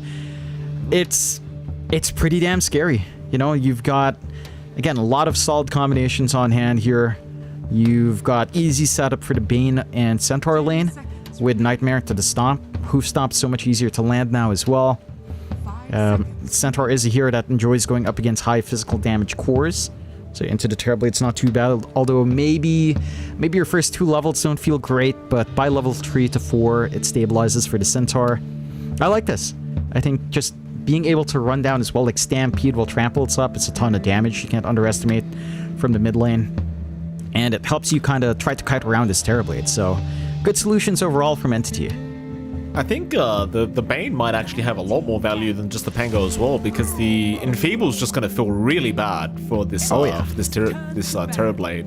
Like 70% damage reduction, a base damage reduction against the TB is massive. That could be a pretty big issue if you see it being abused in these bigger team fights. G9 Pandas, they do go for the Brewmaster, so you do have a decent way of finding a way to cancel this Bane Fiend script in the middle of these fights as well. Now with the split, you can kind of just look around for the Bane every fight and just Cyclone him up if you need to. That's one way to deal with it. I must admit as well, if they do go down the Bane Centaur route for the offlane of Entity, it seems pretty annoying to have to play against. It's like Nightmare into the Hoof Stomp can be quite successful of a combo if they were going to go down that route. 10 seconds. They could also just go down the Warlock Centaur route as well. I wouldn't mind seeing that either, but I think that the Bane Centaur could have quite a bit of value. I think Warlock Centaur is also equally scary. Just Fatal Bonds and Double Edge. With the damage going into AoE, I mean, you're still gonna melt, I think, either way. And it's a lot of magic damage to play into the Terrorblade, so that matches up nicely as well. I'm more curious about what Pandas will want to allow it through, right? They ban out Slark. Again, Bloodseeker is still a really good option, although I think Bloodseeker into a Brewmaster lane is maybe a little bit more annoying. You've got an option for something like, say, a Drow, and they do ban out the Faceless Void, so both of those options are available. Like the Drow matchup versus Terrorblade, again, it works out. You're kind of alright laning into Brewmaster there, but I'd say Bloodseeker's the safer choice. You also have the Muerta pick as well, right? We've been seeing a bit of Muerta against these TBs, and it does just elite them if you get that initial farm up. 5 seconds remaining. That is true. I'm not sure if you're getting too much value out from your lane, although, to be fair, calling plus upheaval is that is slows for days. All right, so I do like that. Batrider comes out, so probably perhaps the support Brewmaster or support Batrider coming out for the Pandas, and that does give them some hold. You don't really have the biggest saves from Entity to stop the lasso, so more solutions here for Pandas to try to play run and gun. They do have some good early aggression here. You don't have great ways of clearing out Tombstone on Entity's end with your heroes so far. Double melee cores. So a well-placed Tombstone is going to cause a nightmare here for Entity. Just have to pick your poison now. You're more than likely laning into the Brewmaster and the Batrider. It is a really strong combination. It can run down by the time you hit level 2, level 3 here.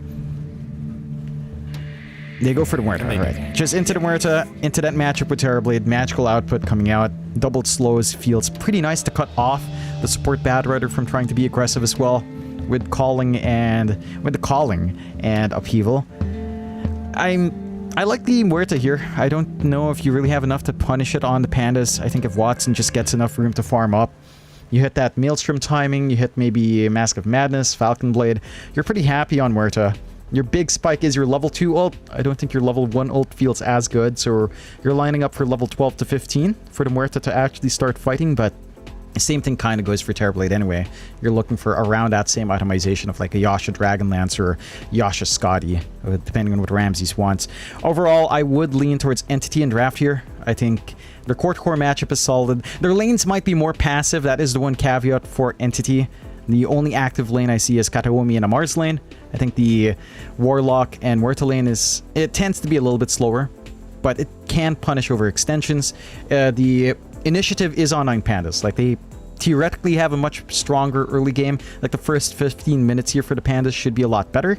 So that's where they need to shine. They need to apply that pressure, buy Ramsey's space, and most importantly, slow down Watson. If this Muerta keeps up with your Terrorblade and farm, you're not going to have that good of a time here. Yeah, I think it's pretty tough. I think, what was it, Arteezy played Muerta against a TB yesterday, was it? Against Ramses? Was it actually against Ramses TB on top? I think it was, and it was, yeah, he completely destroyed him, so see how it goes, see if Ramses learned anything about that matchup at all, but I do agree, if you get that initial farm going on this Muerta, it is a very scary hero when you're a poor old Terrorblade. Let's see how it does all pan out. Game number 2, Entity looking for that 2-0 victory, and 9 Pandas looking to just tie this series up. It's the best they could ask for now. Be a very interesting game as well as Kataomi. It's going to see Kiyotaka in the mid lane. We'll realize that he wasn't even there to begin with, so probably no wards around the area yet.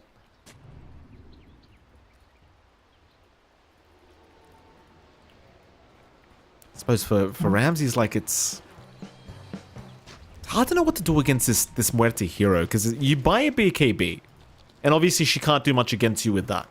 But then after the BKB, if you're patient enough as this Muerta, she just deletes you.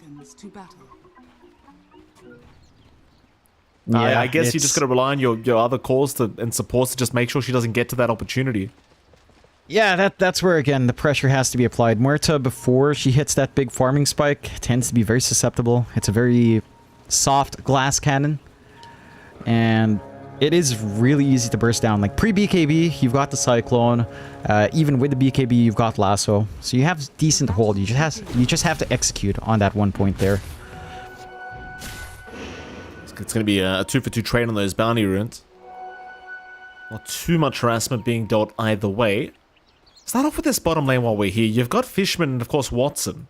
Going to be up against Miero and Antares. Now, this is going to be a very, I think, a pretty exciting lane to see between these two teams, right? Because you've got so many easy ways of activating Cinderbrew with Antares on the Batrider. But at the same time, we kind of talked about those little combinations with Watson and Fishman. Especially that Fatal Bond and the Upheaval and the Calling. That seems rather revolting to have to play against. That it is. I think you really get going here on the Pandas once you hit your level 2. That's when you can start to apply pressure with that Cinderbrew, start to try to chase down. But that's also the point where you start to feel pretty good for Fishman to just go for that Upheaval, and you get the value point in the Calling there for Watson. I think the one thing you can do for the Pandas is do his creep pulse, and you're already seeing Antares just going for it. Have to play it greedy, have to just soak up EXP, slow down. Again, 2 is where you feel good, but you're likely waiting for level 3 before really applying that pressure now on the Muerta, just by the dynamic of this lane here. Solo was dropping extremely low. Meanwhile, Stormstormer mid lane is dropping even lower. Kiyotaka wanting to go for the kill, but had all spells on cooldown. Has the shield crash now, but waiting for the swash to be back up. Oh, Stormstormer, you got to be careful. Kiyotaka, he's not going to dive in for it. Just with the Fairy Fire up on Stormstormer, he doesn't want to risk not having quite enough damage, especially underneath that tier 1 tower. Kiyotaka already off to a pretty strong start. Yep. Again, he's doing great work. This matchup is pretty straightforward for the Pango. The Primal Beast can't really apply too much pressure. You've got enough durability in Kiyotaka, and he can poke from further away. And then the Primal Beast can. So, control definitely on Stormer's end.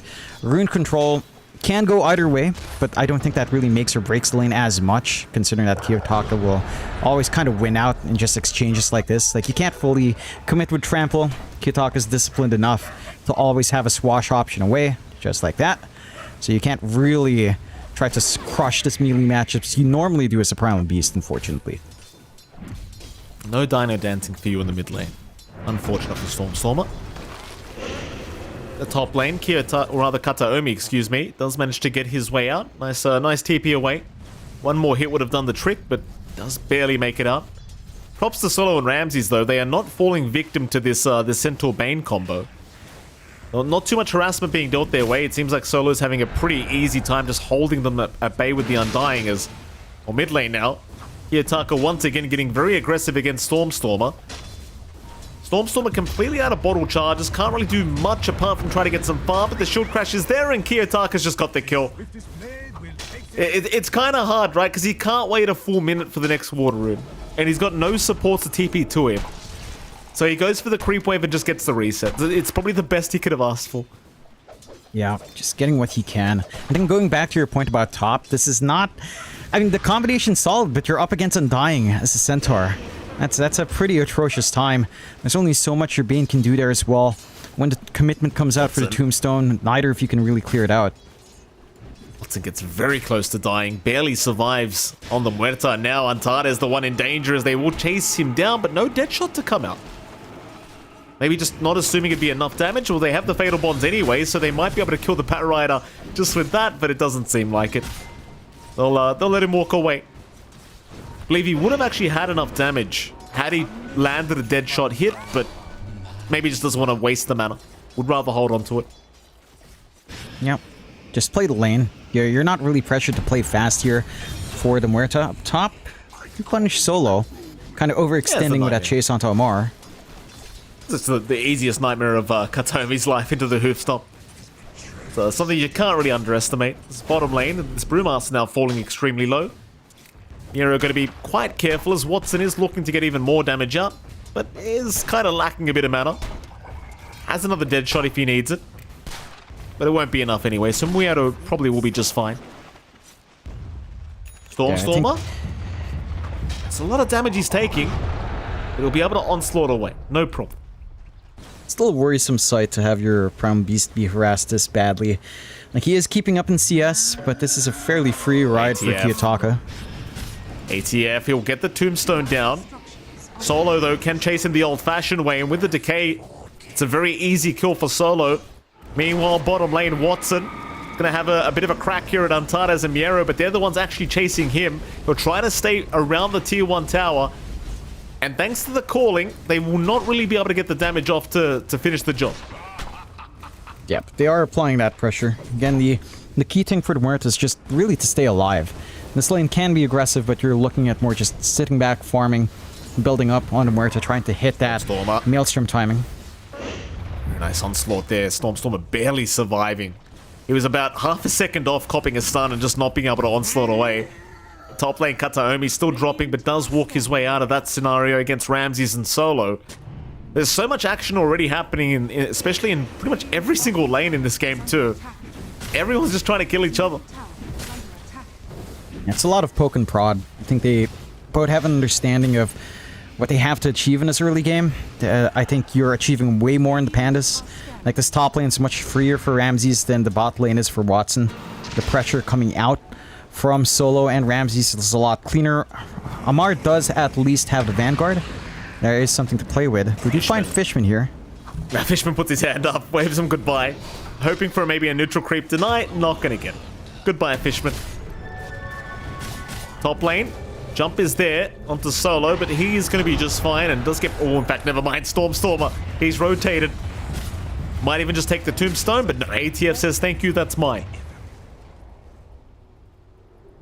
Kind of hard to ask ATF to give you gold, John. He'll take it every time. Yeah, but even then, like, killing the Undying doesn't do much for that lane. You're just resetting for Solo, you're coming back in with full mana. Ramses is still free farming, there's no pressure or damage even done to the Terrorblade. So overall, this still plays into what 9 Pandas wants. You're not losing anything major. At the very least, some activity for Stormer does allow him to soak some EXP, a little bit of gold up. He does manage to get himself the double damage rune as well earlier on. So it is feeling a lot better, but he's constantly forced to walk back to base, TP back into lane. So much time in comparison for Kiyotaka to just work the lane out. And so much time for the Pandas to just get everything they'd want here. And they're not really stacking up the jungle too badly. There is a couple of stacks on the medium camp, at least in the triangle. So that is something to play with, but this game state for Entity just does not feel good. So you've potentially got a Centaur who's going to have to sit back and farm into something like his Blink. You've got a Primal Beast that's also going to need something like that. They do spot Kiyotaka out, at the very least. They certainly do. Hoofstomp's going to land as well. Kiyotaka in a lot of danger. He's down. Stormer coming into the right time with the Pulverize, and now the immediate TP down towards bottom lane where Miero is already dropping very low and Stormer has an onslaught ready. He just doesn't even need it though. Ooh. But he will commit it to kill off Miero. Very nice rotations from the Primal Beast, finding 2 kills across the map. He's going across again. Twin gate usage this time. And they want to ramp up that pressure. Really unfortunate death for Miero. Did just use the TP, so he's going to have to walk back into lane. Ramses, though... They know. Ramses. Oh, Ramses. Sometimes you go back for the creep wave, and sometimes it costs you heavily. He had ample time to back off. He wasn't even walking into the creep wave. They just need to check in that area. Punish that Terrorblade. They will find Fishman for the Pandas in exchange, but again, not the biggest kill in the world. The activity from Entity, this is what they need to get done, although Stormer Maybe getting a little bit too deep, taking a fair bit of damage, but does always have the onslaught away, so he's going to be just fine for now, as the Swashbuckle does also miss. Kataomi will just nightmare up Solo and run. Or Solo rather took the Nightmare for Kiyotaka. Swash, again not going to be on the mark. A very nice sidestep, and now perhaps a turn potential because Stormstormer's got the bottle refill. They are waiting a long time. He has the Onslaught on one, but they will back off the right now. Just a bit of a deep dive. Really well timed TP in to just refill the bottle. And you've got the additional refill on the bounties as well. They've evened Nice out the split. game a little bit here, although. Very nice split there from Miero, just avoiding the Onslaught follow-up from Stormstormer, who's in huge trouble now. Only 20 HP left and he's down. Is under attack. Unfortunate. It was kind of wishful thinking, though. Going for Miero on your own, chances are you weren't going to be able to solo. No, not at this point. Not when the split is up. And that is a fairly tanky Brewmaster at this point for the Pandas to play with. They even out a little bit. I think, again, the big thing that stands here, despite the death for Ramses, the Terrorblade will farm more efficiently than Muerta for a long time. Watson's still waiting for that Maelstrom. At that point, it starts to get a little bit better, but still can't compare to how fast the Terrorblade can farm up. So it's going to be more patience required here for the side of Entity.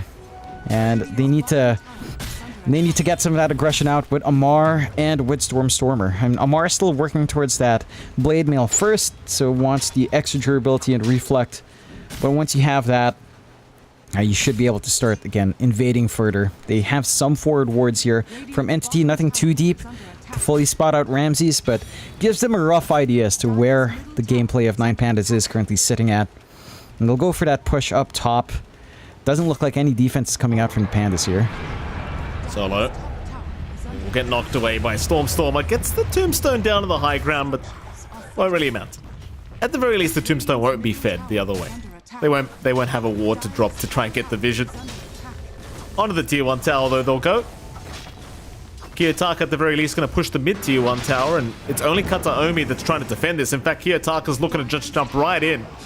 Oh, Kataomi, he's one creep away from level 6. He needs the other one, but he doesn't get it in time. Had you gotten the Fiend's Grip there, maybe you could have asked for an extra TP. Regardless, though, Kiyotaka is fine, but now the Fiend's Grip's up. He's got to be cautious. Smoke is out from Kataomi. They're looking for Kiyotaka, but he is going to back off at the perfect moment. Yeah, he bails out. Knows he's playing in a bit of a danger zone there all by himself. Might be playing greedy for the 12-minute rune, but doesn't look like they're really camping that fully here on Entity. They will scout out the stacks. So Stormstormer could just go for a clear here. And he will. Why the hell not? Smoke does make it so he just won't get attacked anyway. Nice easy farm to be had for Stormstormer. The poor creeps just have no idea what's going on. There's just an earthquake beneath their feet. Tomi gonna take the shield rune away now from Kiyotaka. Taka obviously seeing no point in popping the Rolling Thunder. So 6-5, 12 minutes in. Very 2k advantage the way of 9Pandas, all basically on Ramses and Kiyotaka. This Muerta is pretty slow in terms of the farm game right now, but she's getting there now with the Maelstrom up. Bottom lane, Miero will get jumped. He does have the Primal Split, but the Nightmare comes out, but no Fiend's Grip. Doesn't bother for it. Stormstormer did not pop the Pulverize either, so I suppose in some sense you force the split rather defensively, but it seems like 9Pandas, they might still get some value out of this. If they can find themselves a couple targets, they will try and cut Kataomi, but now the split's over. They'll get the Fiend's Grip, but it's not going to matter anyway. Kataomi needs to run. Golem drop instead. Fishman reinitiating onto the Brewmaster. They'll eventually take him down, but they'll lose ATF and Kataomi in the process. So it doesn't really feel very worth it. No.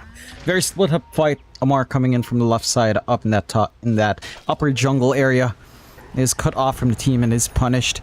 The hesitation of NT does kind of work against him. They did pop the Stampede earlier as well to try and disengage, but you had enough hold there from Miero to force those sequence of events out. I think overall, it's not a trade that you mind too much. Maybe it hurts Entity a little bit more bleeding out that way, but they can force this follow-up fight. They're going to try and solo now. Solo. He's okay. Kiyotaka's going to rotate. Stormstormer with the TP out, and he makes it. No stuns. Oh, that's unfortunate. That is really unfortunate. And that's where the shortcomings of this lineup is at. Your big stunts are basically tied into ultimates. On the split, on the lasso, and on the rolling thunder. So if you don't have enough burst, someone can just TP away. Fishman sneaking in for that wisdom rune, finds it. Absolutely. And he can TP out as well. Easy peasy. No stunts. Mid lane, Kataomi. Nightmare was out onto the Batrider, but Kiyotaka's still going now that the onslaught is gone, though he does get healed up just a little bit and does survive as now the Pulverize comes out with the calling and the lasso. They'll grab the Primal Beast, but Stormstormer is still pretty healthy as he'll onslaught away. Now Watson though, Watson's a bigger target. That's the one they really want, and Kiyotaka's getting a lot of damage off, but not quite enough to finish the job. They will at least pierce the veil, and the chase is still ongoing. ATF is holding the rest of them back. Nobody down yet. They'll try again. Kiyotaka, though, he's in trouble now. But the Sunder, Ramses, has he killed himself? He'll go for a run, but the chase is on. Meanwhile, Kiyotaka still fighting, does take down Kataomi, and now he's onto ATF. Antares goes down, but Ramses survives. What? ATF? He will drop Stormstormer back in. He'll take down Solo. But Ramsey somehow makes it out of all this after the Sunder. They didn't have the damage output. Meanwhile, Miero kills off Fishman. Oh man, it's just such a chaotic set of team fights, especially when you're playing into that Brewmaster. Once he has that split ready, you have to watch out for so many things here on the side of Entity. You don't have any early BKBs, of course. Still a bit soon in the game for that. You preemptively, again, popped your Stampede really early on. And you're not able to angle in. Like, Ramses was far back enough that the chase coming out from Stormstormer wasn't quite there. You had the Flame Break to push back on Stormstormer as well, to give that spacing out for Ramses. So you can see in that replay. He's going to try for ATF now in the mid lane. Golem actually dropped, but connects on nothing from Fishman. Fishman now in danger. ATF still going down. An onslaught right through that will take down Antares. ATF is still walking away. He will finally go down, but not before taking down Miero. Solo, seeing all his teammates dead, does need to back out, but Watson's still on the chase and does have a dead shot ready. He will connect with it. In comes the onslaught from Stormstormer, and that'll be Solo gone. Fishman takes the kill from the grave. And that should also be the tier 1 mid tower. That it is really a really odd fight for the Pandas to kind of force in. Like, you don't have that split ready in Mirror this time, so you don't have that disruptiveness in these team fights. You're starting to approach the point where the Murta is a massive issue with a level 2 Pierce the Veil. Much better uptime, 1 second longer in duration feels good. The extra damage is pretty massive as well. You need that split. You're reliant on that split for the Pandas, along with a roll from Kiyotaka to take these engagements. So, and whenever that's down, Entity will be willing to come in, even if they whiff a couple of these spells. Like, you don't necessarily need to land the perfect chaotic offering here when you don't have the Rolling Thunder to worry about. So you can just force it in.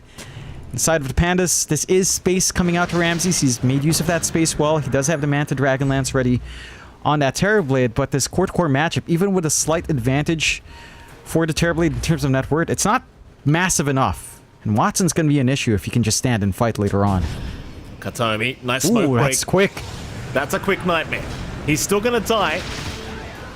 It does make it so nobody else on his team does. Everyone else will be just fine to get to the other side of the map. I believe it may have been the Primal Beast that was nearby at the time. Oh, was that Watson's courier? Yeah, that's the full Mjolnir. At least the Hyperstone, which is so important for the Murta. You'd swap out the branch for that for sure. 2 minutes without, gonna be a little bit more painful. Top lane, Stormstormer. Be a little bit wary because Antares still has the lasso, but they did not get the vision.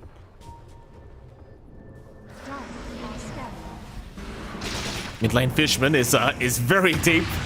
Tries for the TP out, but does cancel, knowing the Rolling Thunder was coming. And he is split pushing the mid lane at least, just buying more space for his Muerta. It's kind of tough, because now Watson has to wait for the Mjolnir. It's a minute and a half for that before he can really get going with his team. And at that time, 9 Pandas, they're going to try and take down the top tier 1 tower, and maybe even Stormstormer, who shows up to try and defend against the creep wave. He'll go for a run. The chase is on though from Miero, who does land the stun. And well, there's no onslaught to be had when the Cyclone is available. So an extra kill for 9 Pandas, and that'll be a tier 1 top tower on top. And they did force out the split. And again, the roll was used earlier, although not the longest cooldown. The split is a much bigger commitment from Pandas. They do manage to take an objective off the back of it. I don't think Entity cares too much about losing it that way, though. Again, without the split, they know they could probably fight into Miero. They could try to force this fight. That will align with around the time you will get your full Mjolnir onto Watson. So that should be a pretty good time to take that fight. You have like a 40-second window when that courier comes back up to drag in Watson onto that next engagement. The one thing that the side of Entity is doing is they are trying to play greedy with Amar again, right? Like, Amar is not necessarily showing up. He's popping Stampede when necessary, but he is soaking up farm. He does have that full pipe of insight ready for his team. He is going for the Lotus Orb next into the Blink. I think you will have to wait for the Blink, at the very least wait for the Lotus Orb to have some counterplay here. And that's just more time that you have to be patient. 9 Pandas, they're going to have a lot of openings, although... Nightmare out on solo, but Miero is the one to jump in. Watson is in the tree line, and now the Fiend's Rip will come out right into the calling. Kataomi, though, cancelling off the Fiend's Grip.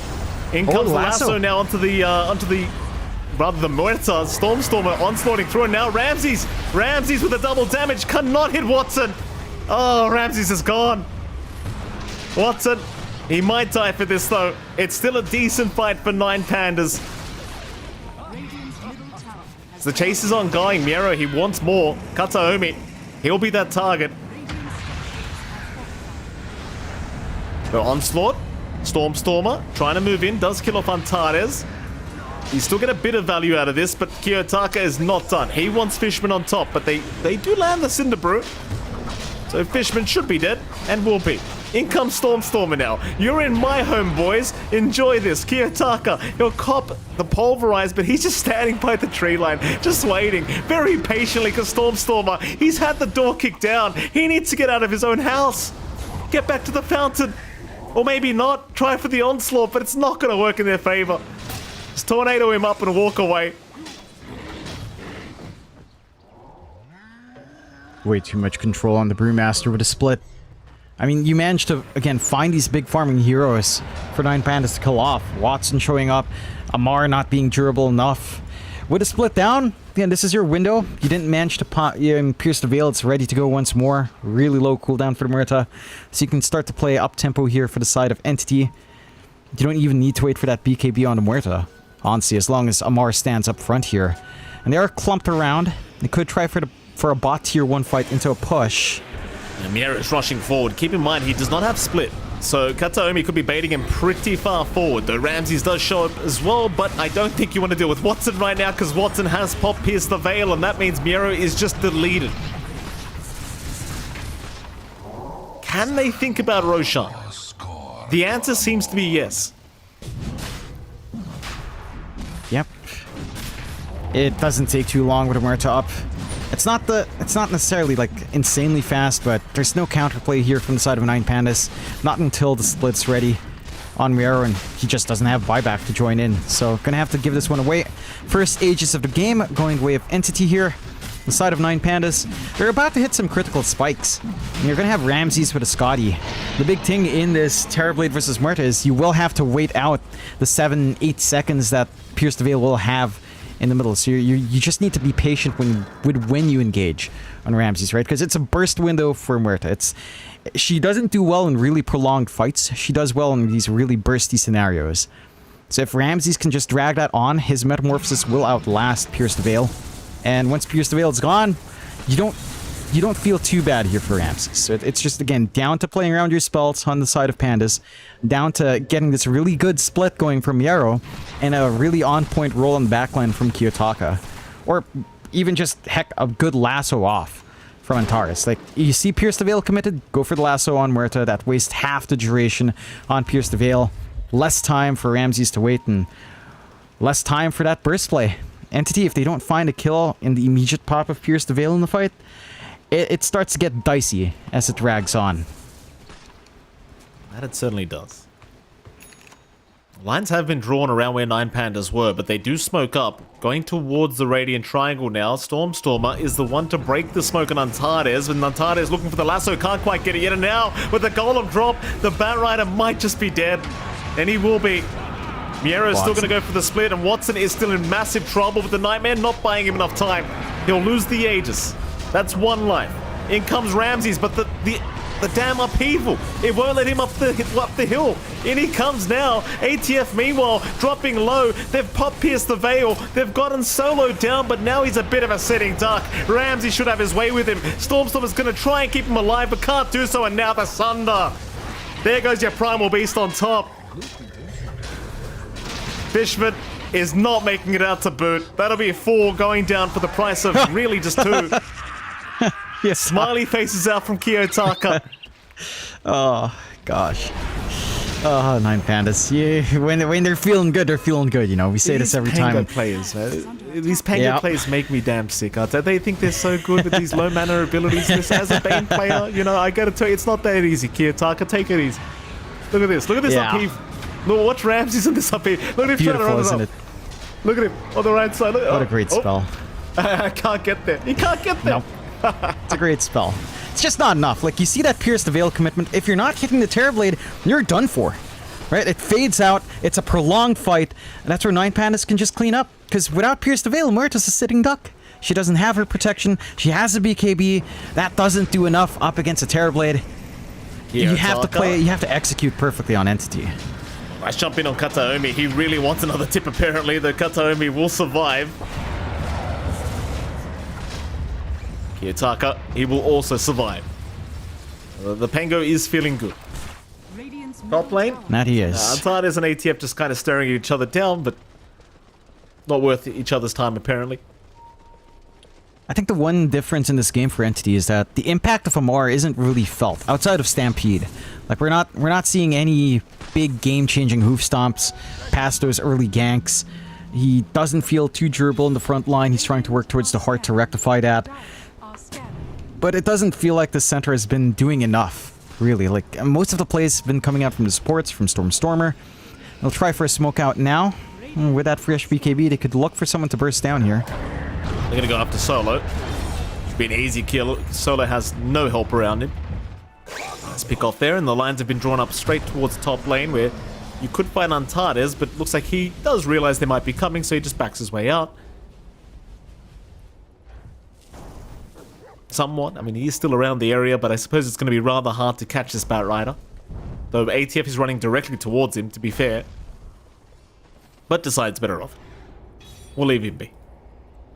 What about mid lane? Kataomi? He's still smoked up. He could still make the jump in with the blink. Dire's top tower is under attack. Won't do so, obviously. His team's not close by. He's not feeling that wild, I'm sure. You know, he's just waiting for his moment. He's trying to save up for the Ags. With that Ags up, you're really reliant on just rolling around for the Rolling Thunder, but, well, if the grip's on you, you don't have too much counterplay onto this Bane. Again, nothing like the Silencer in here. So, a little bit rough. Let's break the smoke of Miero. They have no idea the Bane was there, apparently, as he does make a run for it. Kataomi, though, still could be in danger. Solo was having a scout around. Does get away. Antares. They want that Bane so bad. They know if the Bane's dead without buyback, it's the freest team fight. Meanwhile, bottom, Kiyotaka's being very annoying towards Stormstormer. Does now have the full Ags on the way for the Pangolier, so it gets even more annoying with that shield crash. 9 Pandas, they do get the mid-tier 2 tower, no problem. They'll take the outpost in the Radiant Triangle. And it seems like it's about time to just push out the top lane and probably get that final outer tower here for 9 Pandas. Yeah, just play it safe. Again, you've got everything lined up for yourself here in 9 Pandas. You have a lot of issues with, again, just trying to look for these burst windows for the Muerta to really shine. You need more output, you need more damage coming out. You have the Crystallis right now. It's not enough. Normally you'd want the Daedalus or Silver Edge, and even then, up against how much durability is on the Pandas, I don't know if either of those are enough as well. The Pandas smoked up, looking for an opportunistic pick off. Stormstormer would be would be a pretty decent target if they had vision on him. They won't though. Stormer back into the base. And Pandas wards onto the high ground. They'll see quite a lot now. Antara is looking for the lasso again. Taka already waiting in the tree line to see if he can find the primary target. Stormer. Oh, you've got to be very cautious. Obviously, they have no idea the wards were there. So Stormer, he'll still be able to pop the BKB. And now with the Pulverize, he'll hold down the Pango. Kiyotaka's gone. The Fiend's Rip was committed, but they do make the jump in now onto Solo. Solo, though, still surviving. ATF maybe going a little bit too deep because Ramses with the BKB is not too threatened at all by the Centaur, but ATF, he will drop. Now the question is, can they find Ramses? The answer might just be yes too, because the Stormer, he does catch him with the onslaught. Ramses and Kiyotaka are both down. There goes Miero. There goes Solo. The only survivor is Antares. That was a pretty big mistake from the Pandas. Like, that push upwards for Kiyotaka, I think after the initial lasso back, not finding the kill is fine, but forcing out that fight was a lot to ask for, right? Like, the Pulverize comes in with a BKB on Stormer, so he doesn't care for the Rolling Thunder. He can be the initial lockdown first, followed up by the grip from Katayomi. And it just puts your team in a really bad position. 9 Pandas are forced to try to fight into the high ground while the tower still stands without the best of vision in the world into the back line. And Entity make use of it really well. It takes too many resources to burn down Amar and to try to burn down Stormer as well. And with all of that done, they've got room to shove in. They clear out some tier 1s. They've got space to maybe look out for a push onto tier 2, although that is perhaps a little bit optimistic, but it's a really quick Roche timer, which is something that the side of Entity can play into quite nicely. It's going to be a daytime spawn down south as well. So they've got a pretty good advantage. They've got a good ward watching by the Lotus for any movement in. They'll go for a smoke play first, though. Solo's the nearest target. He'll take the Watcher back, so they know exactly where his position is. Solo is going to have to tank this gank. That's one. Oh, Fiend's Grip in, Kataomi, he found a second. Antares showed for a second on the creep wave, does get punished immediately for it. And now Kataomi, his mouse must be very close to that tip button, John. I'll tell you. It wouldn't have taken me much to return the tip to the Pango. Kiyotaka, he's nowhere to be seen. Yeah. I mean, they're just cleaning up. The side of 9 Pandas are just going in almost one by one. So they're finding some good punishment. And with the high ground opened up, the Pandas, they need to be careful about overcommitting. They need to be careful bleeding out like this. Rolling Thunder is there. Watson, he'll pop his BKB, holding onto the piece of the veil for now, not using it yet, but Ramses is hitting way too hard. Kiyotaka, still on the chase, needs to be cautious not to go a little bit too far, but they are still backing on the side of Entity anyway. At least waiting out the primal split. You will TP out Watson. Fishman may be the one to get caught in the Warlock because he does leave himself behind. He'll try for a TP play out. Oh, the stun! Oh, it doesn't land. Meanwhile, Lasso, Antares, he does find ATF, but he goes for a TP, but no. Not with the Cyclone. ATF, I mean, he's a tanky boy, but it's not going to be tanky enough, I don't think. No. Kataomi even getting caught by Ramses. Yeah, and that's some great cleanup coming out from Pandas. They're the ones to catch him off guard on the high ground, overextending just a bit, getting some good punishment. Have a bit of an opening for a high ground push, but with no metamorphosis on Ramses, this is a bit of a slower process, and you are trying to walk up into upheaval. You're reliant again on your Pangolier to try to clear out. They will take a tier 2, the last outer tower left for Entity. Maybe they can get something else. Again, Roche still open. I'm surprised Entity forced that hard. They could have gone for Roshan first. Now Pandas have that option as well. And the lines are being drawn for the Roche here. And it is Roshan. Radiant are scanning. It's going to be the target for Ramses here, as Ramses does move his way over. Scan is out already, though, from Entity, so they are prepped to try and go for this fight. Ramses did just buy out a full data list, keep in mind, so he does not have buyback gold available. if this fight goes wrong, the Aegis is just going to guaranteed go the way of Entity. So it could be pretty tough for 9 Pandas as they run right into each other. But the Golem drop is out. Kiyotaka's being caught in the Pangolier. The Wasanda. Well, Ramses, no! Oh my God! Oh boy. Watson just shreds them now. Almost a full team wipe as Antares and Miero just running, but the Fiend's Grip is out. Kataomi finding the last Bruling. Antares once again the only survivor. And we're gonna get a straight replay of that. Here we go. Oh my God. Save your buddy syndrome. This is like times 10. Look at this. The Sunder. Perfect. Problem is you died right after, Ramses. I think you were more important, sir. Yeah, that was too much. That was way too much. That was not the angle they wanted. Again, you lose Kiyotaka up front, and the fight falls apart. Antares manages to back off, but Kiyotaka's just stuck there. He does manage to back off again, but that's Aegis going the way of Watson. That is...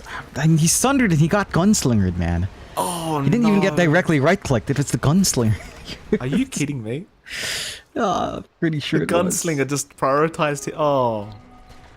So Rams is gonna have a look back at that replay and just punch the it was straight gunslinger. Okay. Like a couple of pulverized waves, literally one gunslinger and a Mjolnir proc. So, oh my God. You got double shafted with the Mjolnir proc as well. Yep. Oh, how unfortunate. I mean, they have to respawn. They can try to take this next fight. They've got Metamorphosis ready. They've got the split ready. They didn't pop that in the last fight. They need to be able to jump in. That was such a good scan out from Entity, a really good angle to take. And they just caught 9 Pandas off guard with their pants down. Kiyotaka up front couldn't blink out immediately. Antares blinked a lot faster, so they could focus in on the Pangolier. Nothing to cancel the holds. And try again on Entity. They have the lasso, but they aren't feeling confident to fight into this this Primal Beast. In fact, ATF, though, he wants to jump in, and Kiyotaka! Not again! And now the Fiend's Grip catching Antares. That'll be your Batrider gone to boot. Solo dropping as well as Katomi just laughs to himself the whole time. Oh, what can you do, John? What can you do? Jump into the tier 4 towers. Entity. Going straight for the jugular. See what happens, man. You cast 9 Pandas, they have a good first day. Every series casts them. Oh my God. It's not my fault, John. Miero. Kiyotaka, he tipped Jonathan, not me. Here we go. We're calling out. They've got Solo now, though he jumps into the tombstone, but it probably won't matter too much as the onslaught is there, and they're actually letting him walk away. That's nice. Respect to the old man.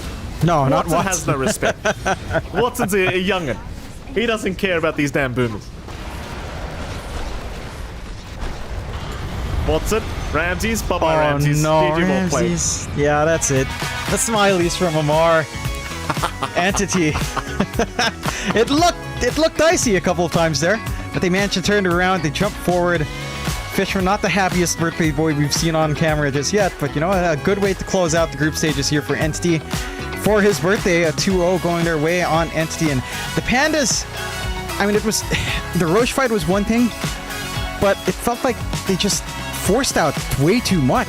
You know, like they were jumping high ground when they didn't need to, that far deep. After the lasso, they take that follow-up fight. Kiyotaka gets caught out up front 2 times in a row.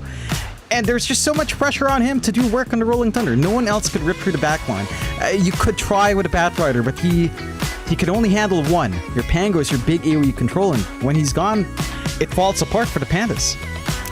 Pretty tough game here pretty tough series here for 9 Pandas. Not what they're expecting, I'm sure, as we are going to head off to a short break, Jonathan. But right after that break, we'll be back with an interview, so don't go anywhere. Short break, we'll be right back.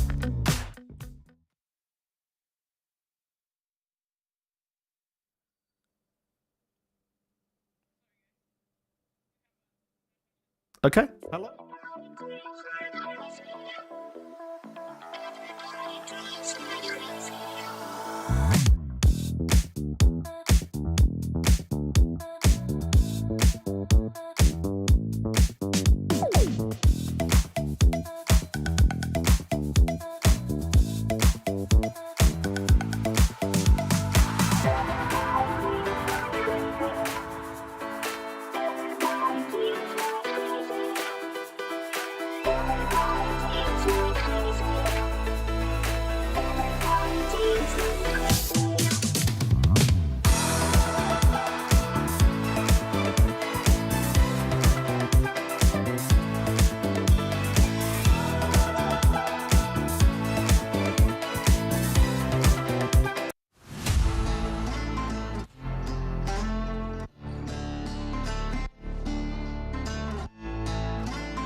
Welcome back, ladies and gentlemen. We are going to be heading into an interview rather soon with somebody from Entity. Before that, it is MLP Dota and JohnXY. Jonathan, welcome back, sir. Been a fantastic day of Dota already. How the hell are you doing? Feeling great. It's rather a shock, you know. The group stages are over, basically, for the most part. There are a couple more series left, but with this result, our positions are solidified at least in Group A, I do believe, with these results so far. I'm not sure how the other games have gone, but Shopfire number 1, Tundris number 2, 9 Pandas are 3rd or 4th, Entities 3rd or 4th, and our bottom 2 is Liquid and Talent. So it's the end of the groups, and what a way to end it out for Entity, of course, in really dominant fashion over the Pandas. And what a way to go for Fishman, you know, on his birthday, getting a nice 2-0, getting some tips, and speaking of the devil, we have Mr. Fishman himself. Fishman, congratulations on your tour victory, and happy birthday, my friend. How the hell are you feeling? Hello, thank you. Yeah, feeling great. It's the best birthday I could get from my team, 2-0. Yeah. Absolutely. I mean, game 2, can I talk about game 2 for a moment? You guys looked like you were struggling for half the game, but then Kiyotaka tips you guys, and then suddenly something happens and you guys just destroy them. What was the turning point for you guys in game 2? I actually zero time was feeling that we are losing this game. I don't know. I never felt behind. I knew we'll have some timing. I feel like everything under control. But after game, I see that first, like, what the fuck, guys? We was losing. Yeah, and but yeah, feels good since then. Our draft was better. We knew we buy Primal Beast BKB and then he ulti Pangolier in ult, and we knew that Muerta is favorite matchup versus Terrorblade. So yeah, we was confident that everything goes okay. But this Muerta hero as well, like, in your opinion, is it purely only good against heroes like Terrorblade, or do you think this Muerta hero is actually pretty strong in every case? First of all, as you saw already, we flex this hero, position 4 or carry. Also, this hero good versus Morphling, versus TB, and maybe versus some other matchups. This hero is very strong on landing stage, which is very, very important in competitive Dota, being strength laner. Yeah. So yeah, I don't know. We just when we see some heroes, we just want to pick this hero. Let's say this way. Okay, go on, John. All right, so you guys did fantastic, of course, in your groups here. Going forward, you know, going into the playoffs, you guys are starting off in the lower bracket. Is there any team that you'd want to meet in that lower bracket run? Any particular team that you're excited to kind of play up against or knock out yourself here? I want to play versus OG or Quest. I want to be a bit less play versus Gaming Gladiators because it's Gaming Gladiators in playoff. But we are, of course, can play Gaming Gladiators. It's okay. Yeah. But let's say OG or Quest. Actually Quest because of Toby, of course. Yeah. Okay. All right. Easy. Yeah, I always love a little bit of that beef going in. Now I'm curious, there was some all chat. Wait, sorry, no beef. What do you mean? We are friends. It's like friendly rivalry. Yeah. Not we. I just spiced things up unintentionally. And now I'm curious. We had a little bit of spicy chat in the all chat, but what exactly did you have to say in that all chat? Yeah, what friendly message did you have out there in that match? I'm curious. So it's like it was a moment where Ben sleep Pangolier, and then I see Pangolier sleep, and I hit him, and I go sleep, and we die because of this. And he tip Bane, but it was my mistake. I messaged that I thought I'm Bane because I'm Bane, professional Bane. I forgot a Marlock, and I was like, oh, here sleep I hit. Yeah, happens. Fair enough. It does happen. And I have the most important question, of course, Fishman. You got the 2-0 birthday gift. How else are you celebrating today for your birthday? I don't know. I just will do nice and play Dota. Like the tournament is going, and I will celebrate it after DreamLeague finish. Fair enough. Well, there you go. Fishman, obviously always a pleasure talking with you, sir. Congratulations on your victory, and we can't wait to see you guys in the playoffs. Yeah, thank you. Thank you so much. Of course. We've missed the last message there from Fishman, but I believe the answer is probably yes. Don't you worry, Fishman. It seems like there was some roster question. We'll talk to the admins. Don't worry, Fishman. We'll sort it out. Anyway, that was it. That was Fishman. Happy birthday to him. He turned 27 today, Jonathan. He got the best present he could ask for, which is just winning Dota. And he's got nothing to do till after DreamLeague. So that's pretty standard for a Dota 2 Pro. Apart from that as well, Jonathan, that is actually it for the Storm stream today. We do have a look. We do have a bit of standings I think we can look at to see exactly what's happened throughout the day. Let's talk about this first. Of course, Group A, you saw Team Liquid and Talon get knocked out. Group B, Evil Geniuses is confirmed to be knocked out. Quest, though, not so much yet. Quest is still in the running to make their way up through to the, I suppose the safety zone is the way I want to call it. They're going to be playing up against Gaming later on, Gaming Gladiators, but that has been rescheduled for later. It will be happening on the mainstream. So if you do want more Dota, mainstream and of course the Ember stream is where you want to head, and that's where all the rest of the action for the group stages is going to be happening. However, for the Storm stream, John, we are done. Yeah. Again, really quick group stages, 3 days. And it's already over. What a journey it's been. A lot of good games on this stream, of course. It's good times were had, I suppose, with you and my mic. There were decent times, I think. I'm sure chat has unmuted certainly. I'm sure chat has unmuted at certain points, so they've picked up a little bit of the conversations, I'm sure. I highly doubt that, Jonathan. It's been a pleasure as always. So again, if you want to catch more Dota, the Ember stream, I should just get the links because some people do not know how to find them. So ESL_Dota2 Ember and ESL_Dota2 is the Twitch channels you want to go to for some more group stage action for DreamLeague Season 21. Apart from that, though, thank you very much, everyone, for watching the Storm stream. It's been an absolute pleasure. We'll catch you all next time.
passion. Share your passion. Wherever, whenever. Gaming is a lifestyle. Get your merch at shop.eslgaming.com. Since the dawn of time, all have submitted to one true ruler. Fate, moments of euphoria, sorrow, acceptance, all are fleeting in the face of destiny. Yet only the bold dare defy this rule. Dare to triumph against all odds. Dare to rise above fate.